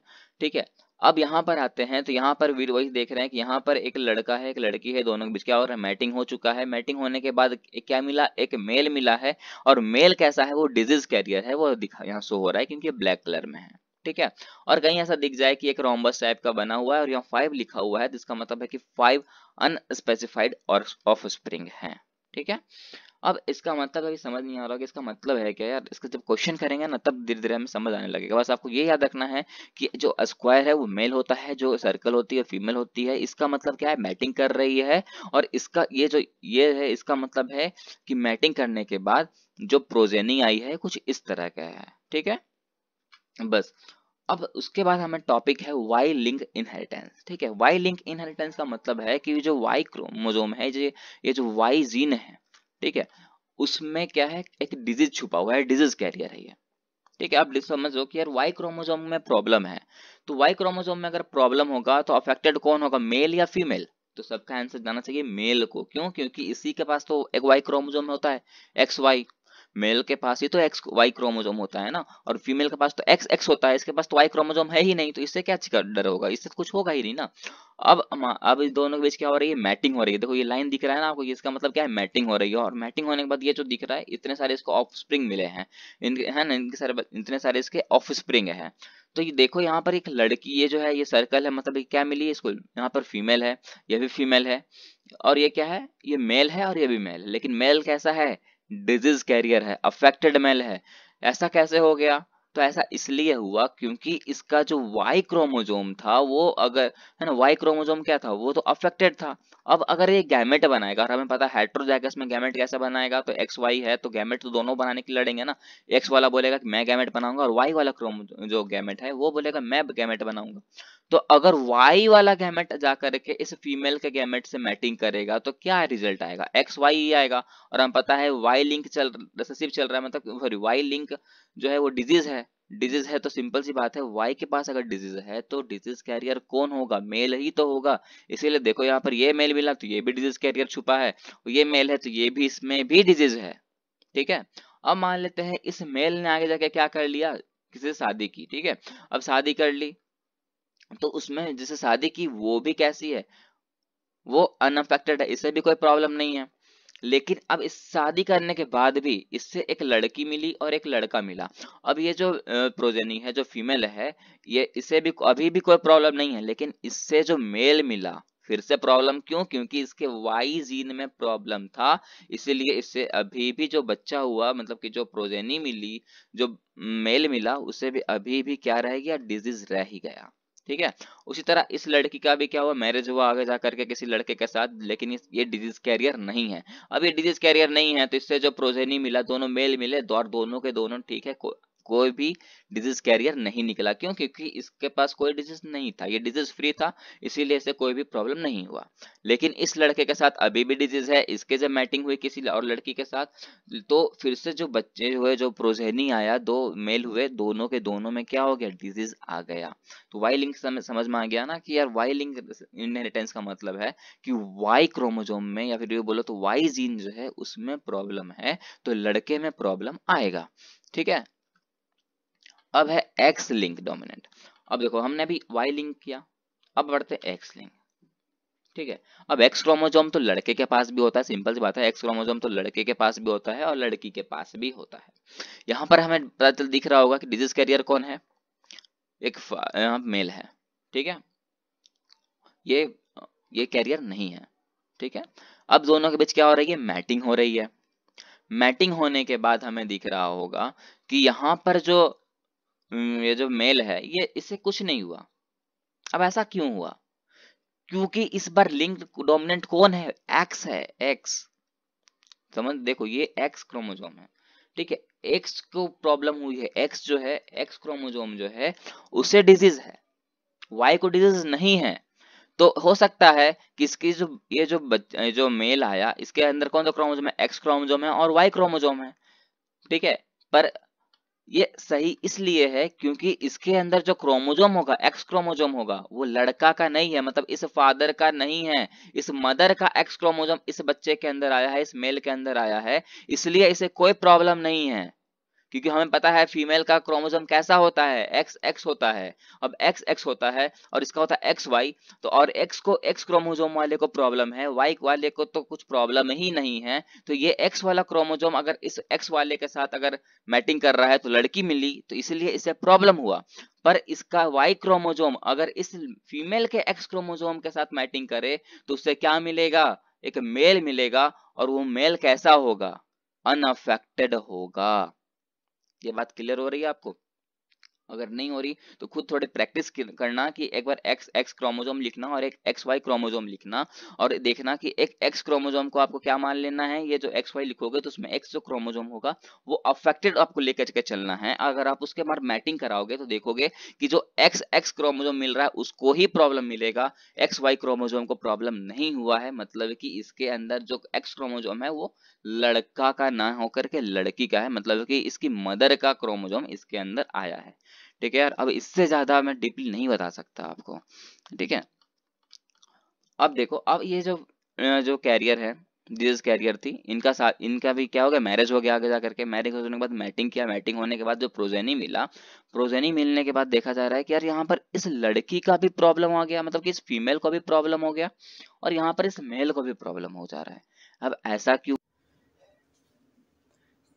तो एक्स लिंक जो डोमिनेंट है वहाँ पर आपको थोड़ा सा डाउट लग रहा होगा। चलिए मैं इसको पूरा क्लियर ही कर देता हूँ, ठीक है। यहाँ पर मैं बता देता हूँ आप लोग को कैसे करना है, वो बताता हूँ। देखो यार, यहाँ पर क्या था, ये जो था ये जो था मेल था, और यहाँ पर एक फीमेल थी जो ये मैटिंग कर रहा था। अब प्रॉब्लम किसको था, ये इसको था, मतलब अफेक्टेड कौन है, ये था। और हमें पता है इसका अफेक्टेड है कि एक्स क्रोमोसोम है, एक वाई क्रोमोसोम है। और हमें पता है अफेक्टेड कौन सा क्रोमोसोम है, अभी एक्स क्रोमोसोम है, ठीक है। अब इसके पास कौन सा क्रोमोसोम है, एक्स क्रोमोसोम है, एक्स क्रोमोसोम है। दोनों के दोनों अनअफेक्टेड है, मतलब इससे कोई भी प्रॉब्लम नहीं है, मतलब ये पूरा तरह से ठीक है, लेकिन ये प्रॉब्लम में है, ठीक है। अब मैटिंग होना है इस दोनों के बीच। अब मैटिंग अगर होगा तो कैसे होगा, तो मैटिंग करना है हमें कैसे, जब ये हेट्रोजाइगस है तो या तो एक्स क्रोमोसोम आ जाएगा या तो ये वाई क्रोमोसोम आएगा, दोनों लड़ेगा भाई। तो एक्स मान लेते हैं, वाई मान लेते हैं, जिसमें कि ये कौन सा क्रोमोसोम है, ये अफेक्टेड क्रोमोसोम है। लेकिन इसमें तो एक्स एक ही मान लेते हैं ना कि एक आगे आएगा, तो ये एक्स क्रोमोसोम आगे आ रहा है। लेकिन ये अफेक्टेड नहीं है, अफेक्टेड कौन है, ये है बस, ठीक है। मैंने डैश से जिसको रिप्रेजेंट किया है। अब देखो इस दोनों की जब मैटिंग होगी तो ये एक्स वाला, अगर ये वाई क्रोमोसोम इस एक्स क्रोमोसोम के साथ अगर मैटिंग कर ले तो क्या मिलेगा, एक्स मिलेगा और एक वाई मिलेगा। मतलब कि ये कौन सा क्रोमोसोम हो रहा है, मेल का कि फीमेल का, तो मेल का क्रोमोसोम हो रहा है। अब मेल का क्रोमोसोम है तो ये अफेक्टेड है या नॉन अफेक्टेड, तो देखो यार ये नॉन अफेक्टेड था, ये भी नॉन अफेक्टेड था, तो ये मेल कैसा है, नॉन अफेक्टेड है। लेकिन अगर कहीं इस वाले क्रोमोसोम के साथ अगर इस एक्स वाले के मैटिंग कर ले तो क्या रिजल्ट आएगा, एक एक्स और एक्स डैश, ये रिजल्ट आएगा। और हम पता है ये एक्स डैश कैसा है, कैरियर है, डिजीज कैरियर है।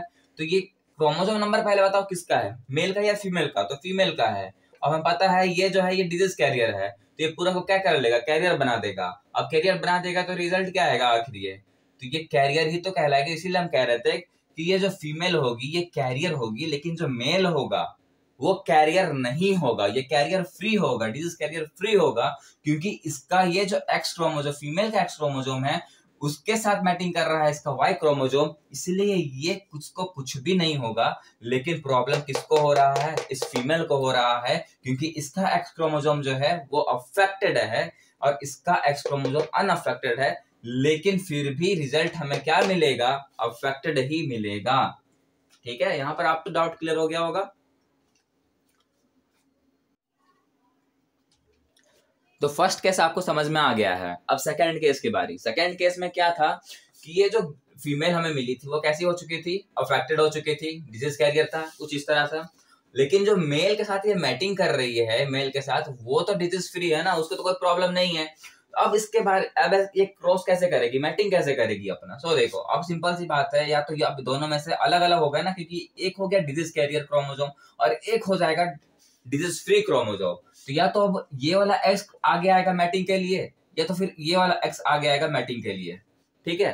अब यहाँ भी उसी तरह केस होगा, या तो ये वाला एक्स क्रोमोसोम आगे आएगा मैटिंग के लिए, या तो फिर ये वाई वाला क्रोमोसोम आएगा मैटिंग करने के लिए। अब देखो अगर ये एक्स वाला क्रोमोसोम इसके एक्स वाले क्रोमोसोम के साथ मैटिंग करता है तो क्या रिजल्ट आएगा, तो हमें एक्स एक्स आएगा, लेकिन ये जो डिजीज कैरियर है ये तो रहेगा ही रहेगा, ठीक है। दूसरा क्या करेगा, फिर से अगर ये एक्स क्रोमोसोम अगर इस वाई वाले क्रोमोसोम के साथ मैटिंग कर ले तो हमें क्या रिजल्ट मिलेगा, एक्स वाई मिलेगा क्या, तो ये भी अफेक्टेड हो जाएगा, ठीक है। ये मेल आ रहा है पर ये कैसा मेल है, अफेक्टेड मेल है, क्योंकि ये इस वाले एक्स क्रोमोसोम के साथ मैटिंग किया है। लेकिन वही अगर ये वाला क्रोमोसोम के साथ अगर ये क्रोमोसोम अगर मैटिंग कर ले तो हमें क्या मिलेगा, एक्स एक्स मिलेगा। और ये दोनों के दोनों कैसे हैं, डिजीज फ्री है। मतलब कि ये जो फीमेल होगी ये हो सकती है कि इसे कोई प्रॉब्लम ना आया हो, ठीक है।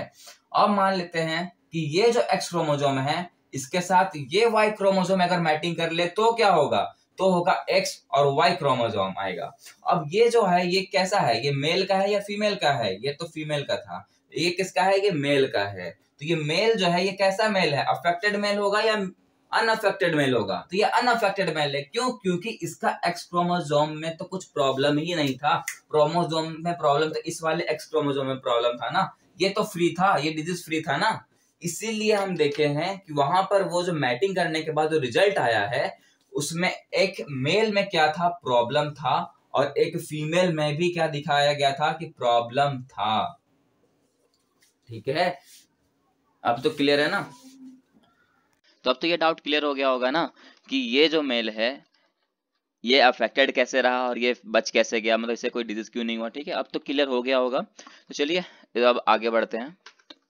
अब है एक्स लिंक रेसेसिव इनहेरिटेंस। ठीक है, इसको मैं उतना डिटेल से नहीं बताऊंगा, बस बोल देता हूँ, या आप प्रैक्टिस खुद करना। ठीक है, इसमें इसमें क्या होता है, इसका क्या हो रहा है, देखो ये कि यहाँ मेल है, ये एक फीमेल है ना, ये मेल है एक फीमेल है। डिजीज कैरियर कौन है इसमें? फीमेल है।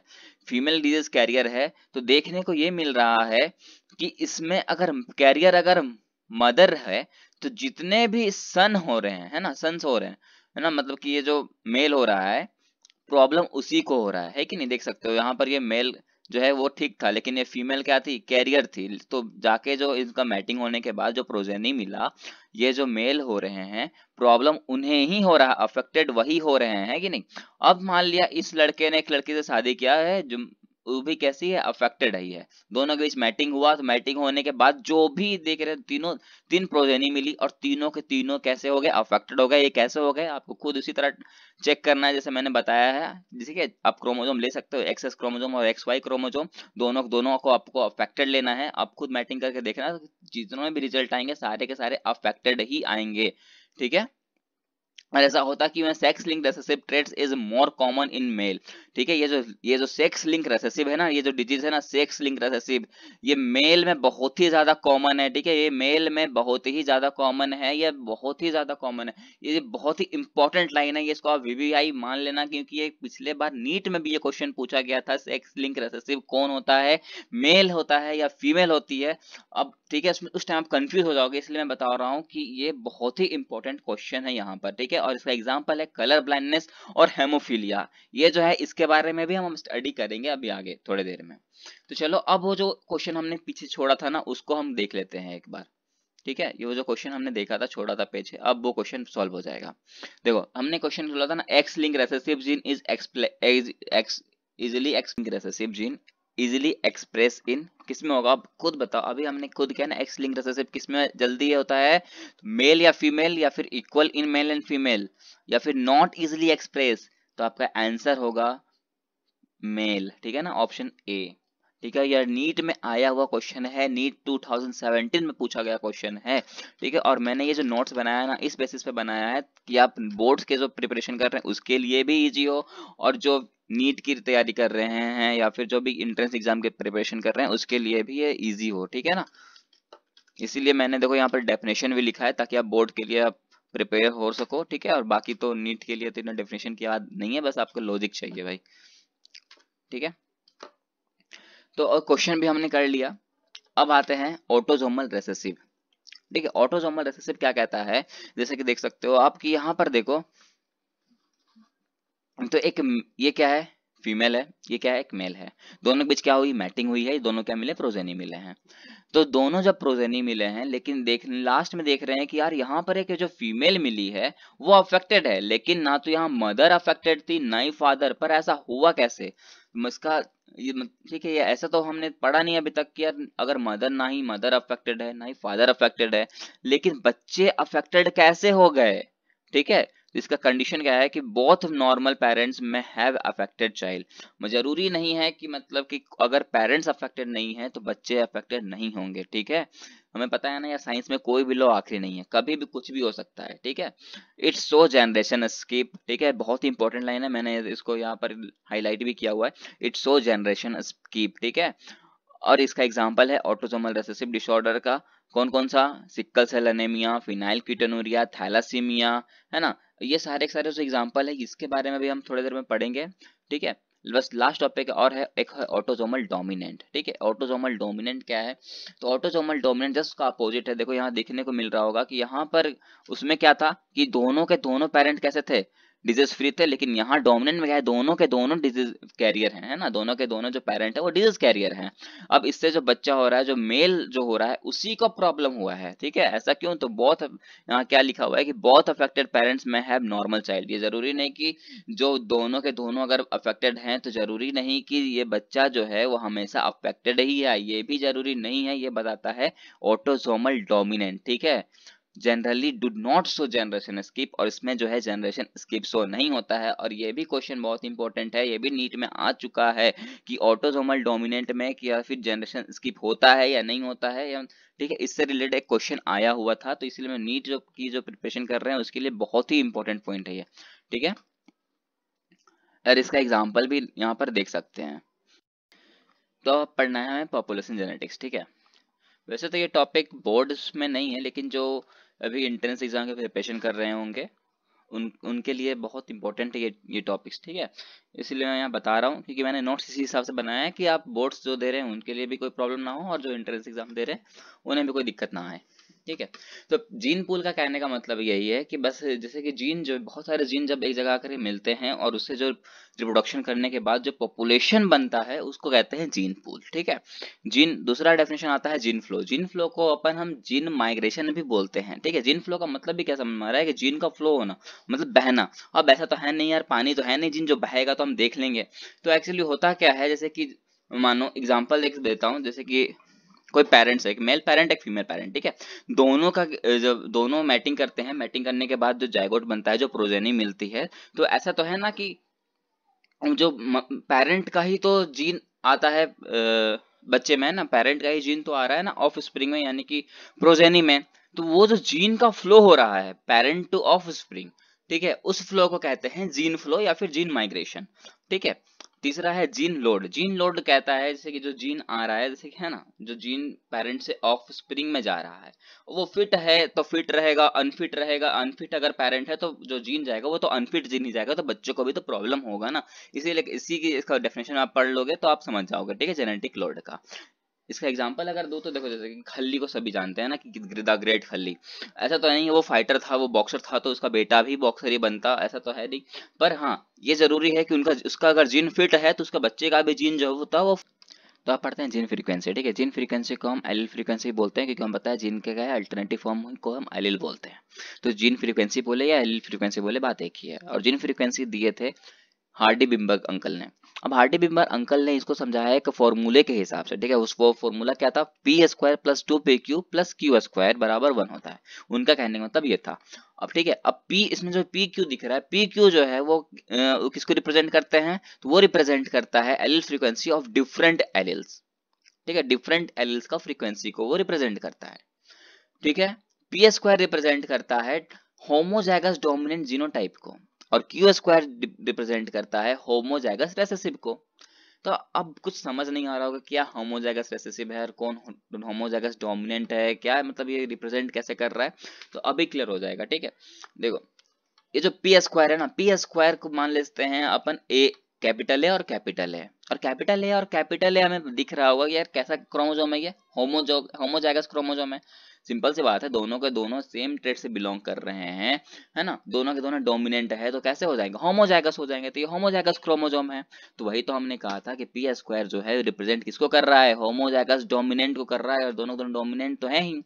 अब आते हैं पी क्यू पे। पी क्यू क्या है, पी क्यू को मान लेते हैं कैपिटल ए है, तो एक स्मॉल है, मतलब कि एक डोमिनेंट है तो एक रेसेसिव है ना, एक डोमिनेंट ट्रेड से बिलोंग कर रहा है तो एक रेसेसिव ट्रेड से बिलोंग कर रहा है, ठीक है। अब यहाँ पर आते हैं क्यू स्क्वायर पे। तो क्यू स्क्वायर क्या मानना है, स्मॉल है मतलब कि दोनों दोनों कैसे हैं, रेसेसिव है, लेकिन क्रोमोसोम कैसा है, होमोजाइगस क्रोमोसोम है। तो वही तो हमने कहा था यार कि क्यू स्क्वायर क्या है, कि होमोजाइगस रेसेसिव जीनोटाइप है, ठीक है। इसको बस एक एग्जांपल के तरह से हमने माना है। क्वेश्चन में कुछ भी हो सकता है, एक्स एक्स हो सकता है, एक्स वाई हो सकता है, जेड डब्ल्यू हो सकता है, जेड ओ हो सकता है, एक्स ओ हो सकता है, कुछ भी हो सकता है, ठीक है। वो तो बस एक एग्जांपल है, कैपिटल है, ठीक है। क्वेश्चन जैसा आएगा आपको ऐसा समझना है, ठीक है। एक और फॉर्मूला दिया गया है, वो है P प्लस क्यू बराबर 1, ठीक है। और P का मानना है फिर फ्रीक्वेंसी ऑफ क्या ये जो लिखा हुआ फ्रीक्वेंसी ऑफ एलिल ऑफ ए, इसका मतलब नहीं समझ आ रहा होगा, इसका मतलब है फ्रीक्वेंसी ऑफ डोमिनेंट एलिल, ठीक है। और क्यू का मतलब है फ्रीक्वेंसी ऑफ रेसेसिव एलिल। तो ठीक है, जब अगर हम फ्रीक्वेंसी ऑफ रेसेसिव एलिल को जोड़ेंगे और फ्रीक्वेंसी ऑफ डोमिनेंट एलिल को अगर हम ऐड करते हैं तो इक्वल्स टू क्या आएगा, 1 आएगा, इनका कहना था। अब इसके हिसाब से क्या क्वेश्चन आता है वो हम क्वेश्चन करते हैं आप, ठीक है। जैसे कि देखो, पहला क्वेश्चन है, ये मैं पहले बता रहा हूँ कि जो बोर्ड्स की प्रिपरेशन कर रहे हैं उसके लिए ये इंपॉर्टेंट नहीं है, पर जो एंट्रेंस एग्जाम की प्रिपरेशन कर रहे हैं उनके लिए बहुत इंपॉर्टेंट है, ठीक है। क्वेश्चन क्या है, कि in a population of 100 individuals of MN blood group, ठीक है, 50 MN, 20 MN and 30 MN and find out the frequency of M and N।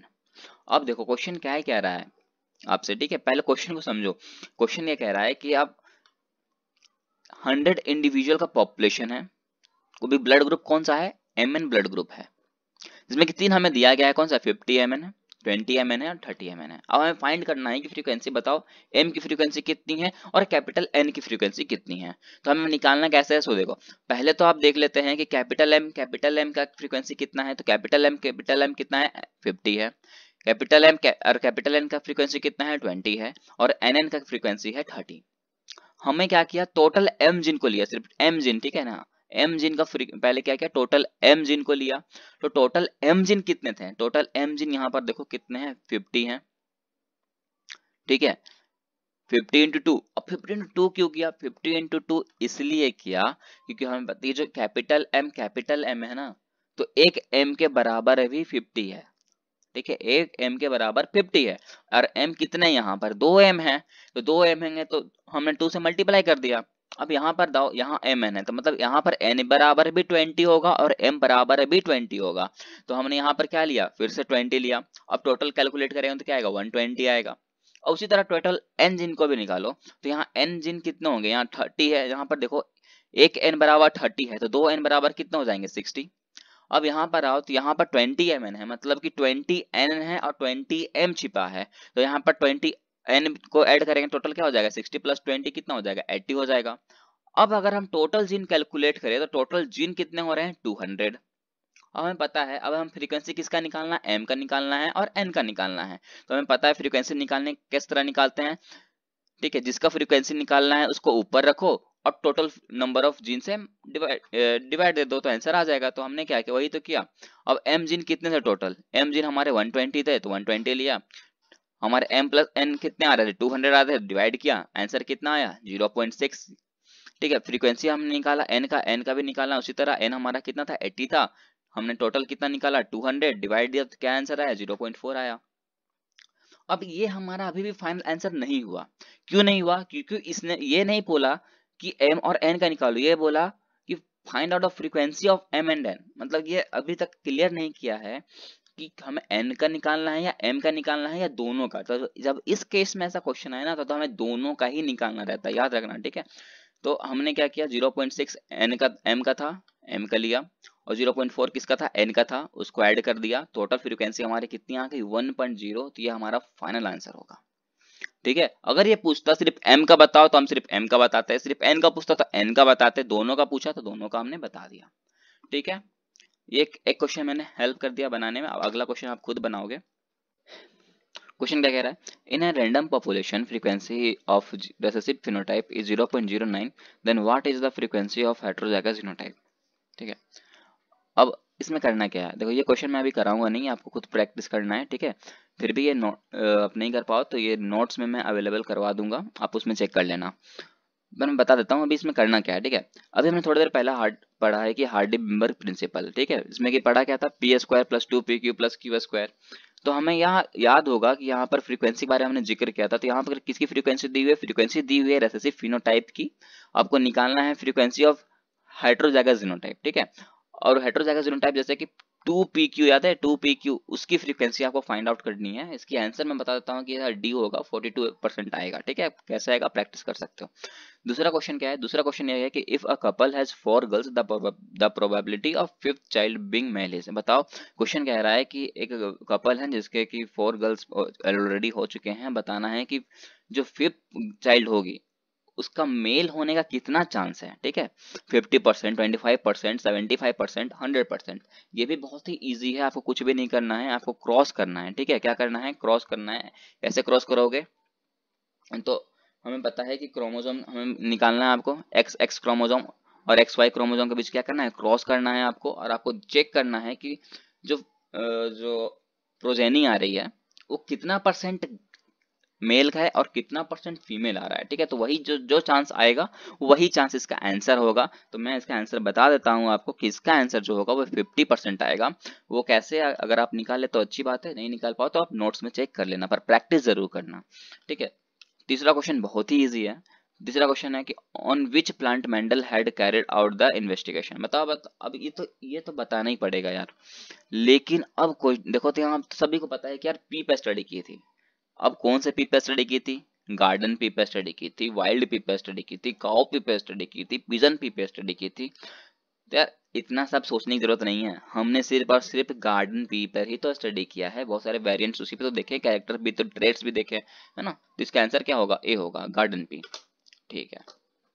Next question क्या कहता है? In monohybrid cross what is the ratio of homozygous dominant and homozygous species individuals in F2 generation.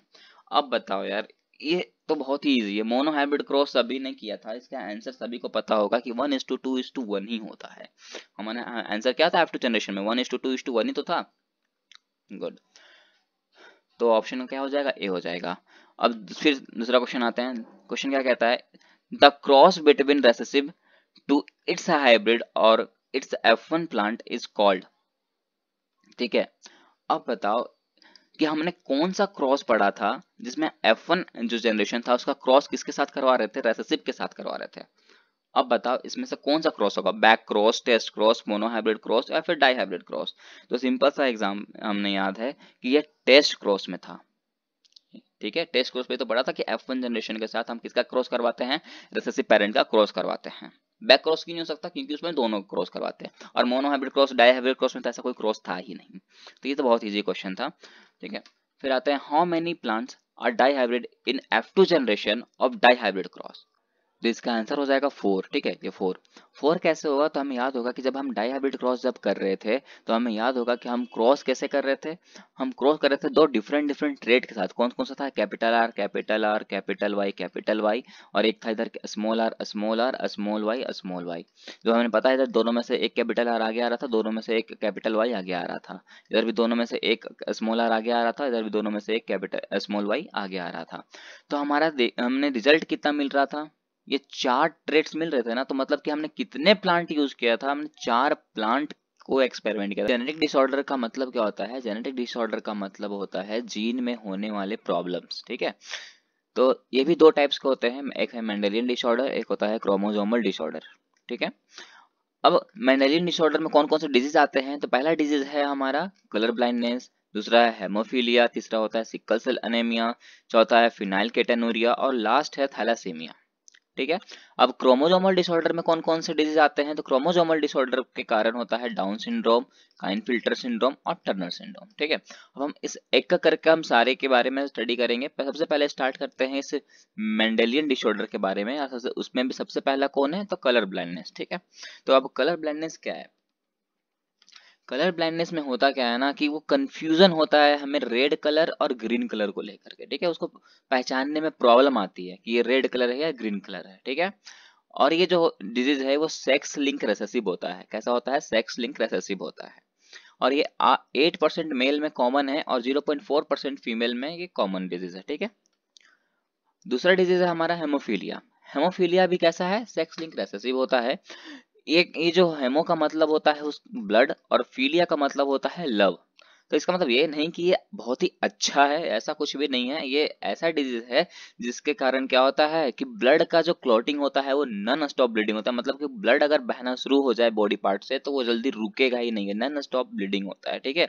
ऐसा होता है कैसे है? तो protein जो है वो अफेक्टेड हो जाता है इस हेमोफीलिया में, जिसके कारण जो है ब्लीडिंग होना शुरू हो जाती है और वो रुकता नहीं है, कंटिन्यूसली ब्लीडिंग होता ही जाता है। मतलब कि अगर समझो तो हेमोफीलिया में ब्लड की क्या और एक कमी हो जा रही है।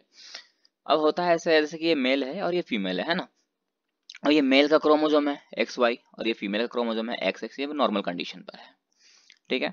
मान लेते हैं ये जो फीमेल का क्रोमोसोम था XX, इस दोनों में क्रोमोसोम में एक क्रोमोसोम को क्या हो गया? डिजीज हो गया, हेमोफिलिक हो गया, मतलब कि डिजीज कैरियर हो गया। तो भी हम कहेंगे वो फीमेल कैसी है, नॉर्मल है। क्यों? क्योंकि इसके पास कितने एक्स क्रोमोजोम है, 2 एक्स क्रोमोजोम है। अब 2 एक्स क्रोमोजोम में से एक एक्स को प्रॉब्लम होगा तो जरूरी तो नहीं इसके जो भी प्रोजेनी बनेंगे, इसके जो भी प्रोजेनी आएंगे, जरूरी तो नहीं कि उसमें भी प्रॉब्लम आए। इसीलिए हम कहते हैं कि अगर एक एक्स क्रोमोजोम में प्रॉब्लम है, डिजीज कैरियर है, तो भी हम उसको नॉर्मल बोलेंगे या तो बोलेंगे कैरियर, ठीक है।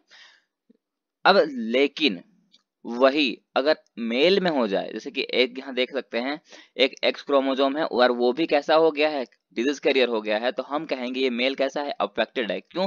क्योंकि इसके पास और कोई भी दूसरा एक्स क्रोमोजोम नहीं है जो कि इसको प्रोटेक्ट कर सके, ठीक है। अब अगर हमें मेल हम चाहें कि अगर फीमेल कैसे कैरियर हो सकती है, फीमेल कैसे पूरी तरह से अफेक्टेड हो सकती है, तो तभी वो अफेक्टेड होगी जब दोनों एक्स क्रोमोसोम कैसे हो जाए, डिजीज कैरियर हो जाए। पर ये बहुत रेयर केस है, ऐसा जल्दी होता नहीं है, ठीक है। ऐसा जल्दी होता नहीं है कि दोनों के दोनों क्रोमोसोम जो है फीमेल के वो अफेक्टेड हो जाए, ठीक है। ऐसा जल्दी होता नहीं है। अब आते हैं थर्ड में क्या था हमारा, फिनाइल कीटोनूरिया। अब फिनाइल कीटोनूरिया जो है ये कैसा डिजीज है, ऑटोसोमल लिंक रिसेसिव डिजीज है। कभी वो दोनों हम कैसा पढ़ रहे थे, दोनों सेक्स लिंक रिसेसिव था, लेकिन ये जो डिजीज है ये होता है ऑटोसोमल लिंक रिसेसिव। ऐसा होता, इसमें क्या होता है कि ये जो फिनाइल एलानिन है ना, ये फिनाइल एलानिन जो है एंजाइम के प्रेजेंस में किस में कन्वर्ट कर देता है, टायरोसिन में कन्वर्ट करना रहता है। लेकिन कभी कभी एंजाइम की कमी के कारण, ठीक है, जितना एंजाइम इसे चाहिए इस टायरोसिन में कन्वर्ट करने के लिए उतना नहीं मिलता, तो कमी के कारण क्या कर लेता है ये फिनाइल एलानिन जो है, ये टायरोसिन ना बना करके क्या किस में कन्वर्ट कर देता है, तो फिनाइल पायरुविक एसिड में कन्वर्ट कर देता है।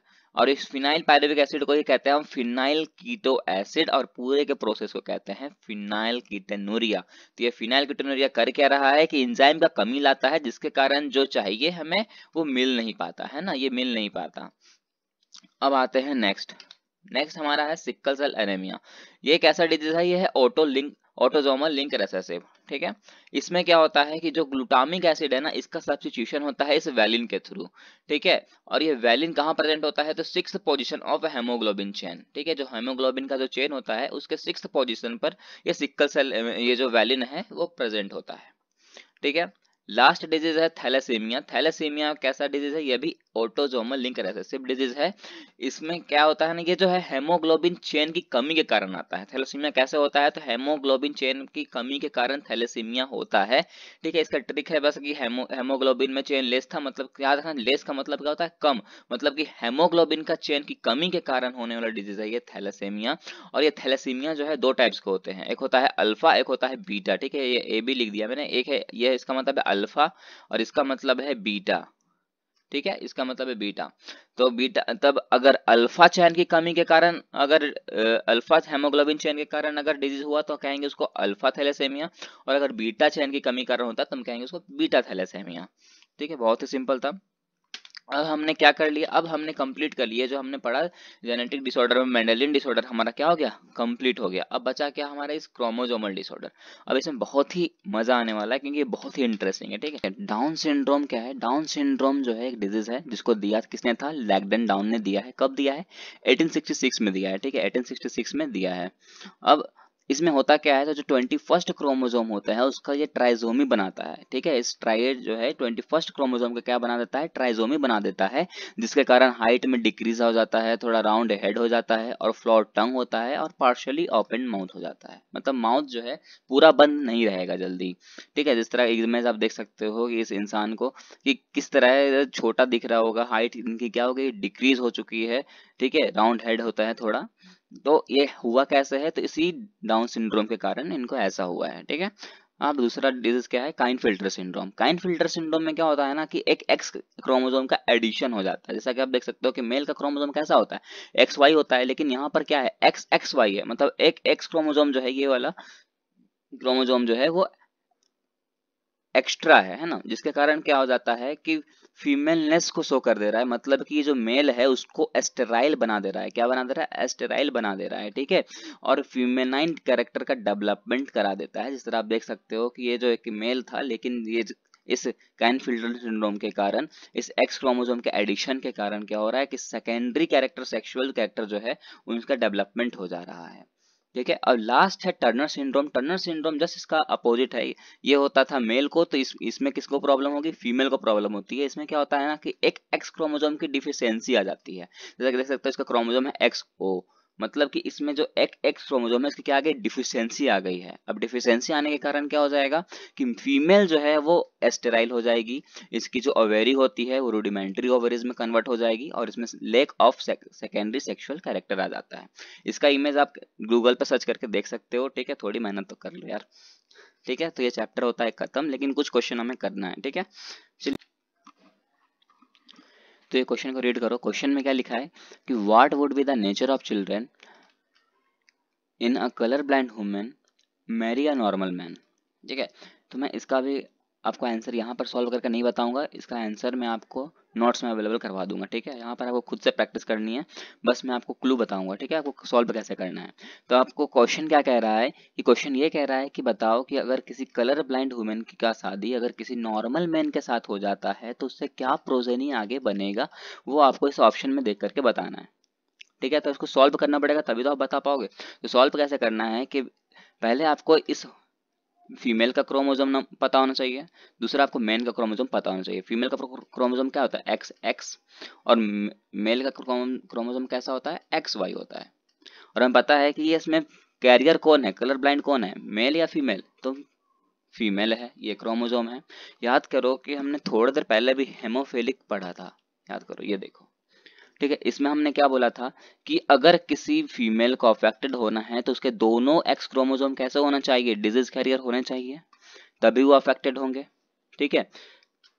तो अब आपको करना क्या है यहाँ पर, तो ये जो दोनों एक्स क्रोमोसोम है आपको क्या मानना है कि दोनों कैसे हैं, अफेक्टेड है, मतलब कि आपको कैसे लिखना है इसको, XC सी क्यों, सी का मतलब है कलर ब्लाइंड, एच रहता तो आप समझ जाते कि हेमोफिलिक, लेकिन यहाँ हेमोफिलिक नहीं है, ये क्या है, कलर ब्लाइंड है, इसीलिए आपको XC यूज करना है। अब इससे आगे जाकर के आपको गैमेट बनाना है, अब जो गैमेट बनेगा आपको यहाँ लिखना है, इससे भी आगे जाकर आपको गैमेट बनाना है, जो गैमेट बनेगा वो आपको लिखोगे, और इस दोनों गैमेट के साथ आपको क्रॉस करवाना है, क्रॉस करवाने के बाद जो रिजल्ट आएगा वही इसमें से आंसर आएगा, ठीक है। मैं आपको बताता हूँ कि इसका आंसर है B, colour blind sons and carrier daughters. अब कैसे आएगा आप खुद आप चेक कर सकते हो, ठीक है। दूसरा क्वेश्चन क्या कह रहा है कि how the sex of offspring determine in humans, बताओ कि हम ह्यूमंस में किसी भी ऑफस्प्रिंग का मतलब कि किसी बच्चे का सेक्स हम कैसे पता कर सकते हैं, मतलब कि वो मेल है या फीमेल है, कैसे पता चलेगा।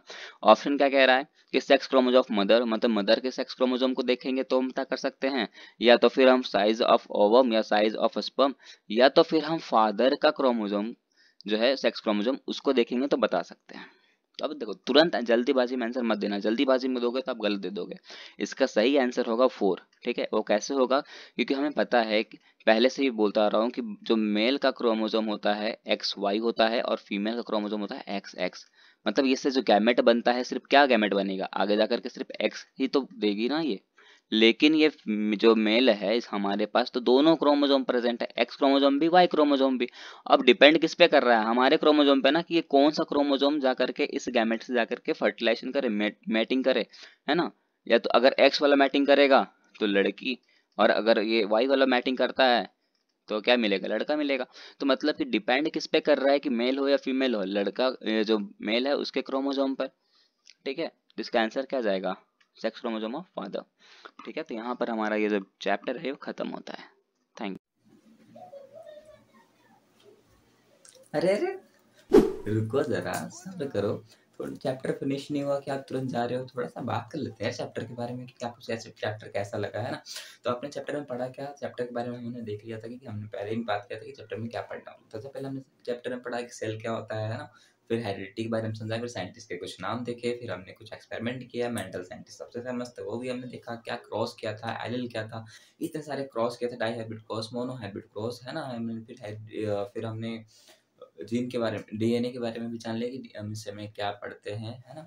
और तो और हमने फिर पेडिग्री एनालिसिस किया, पेडिग्री एनालिसिस करने के बाद हमने एक्स क्रोमोसोम, वाई क्रोमोसोम सभी के बारे में पढ़ा, है ना। हमने ये भी देखा कि अगर मदर अफेक्टेड है तो उसके चाइल्ड कैसे होंगे, सारे सारे मैंने बात की है। क्वेश्चन आपको दे दिया जाएगा, क्वेश्चन और सॉल्व करना है।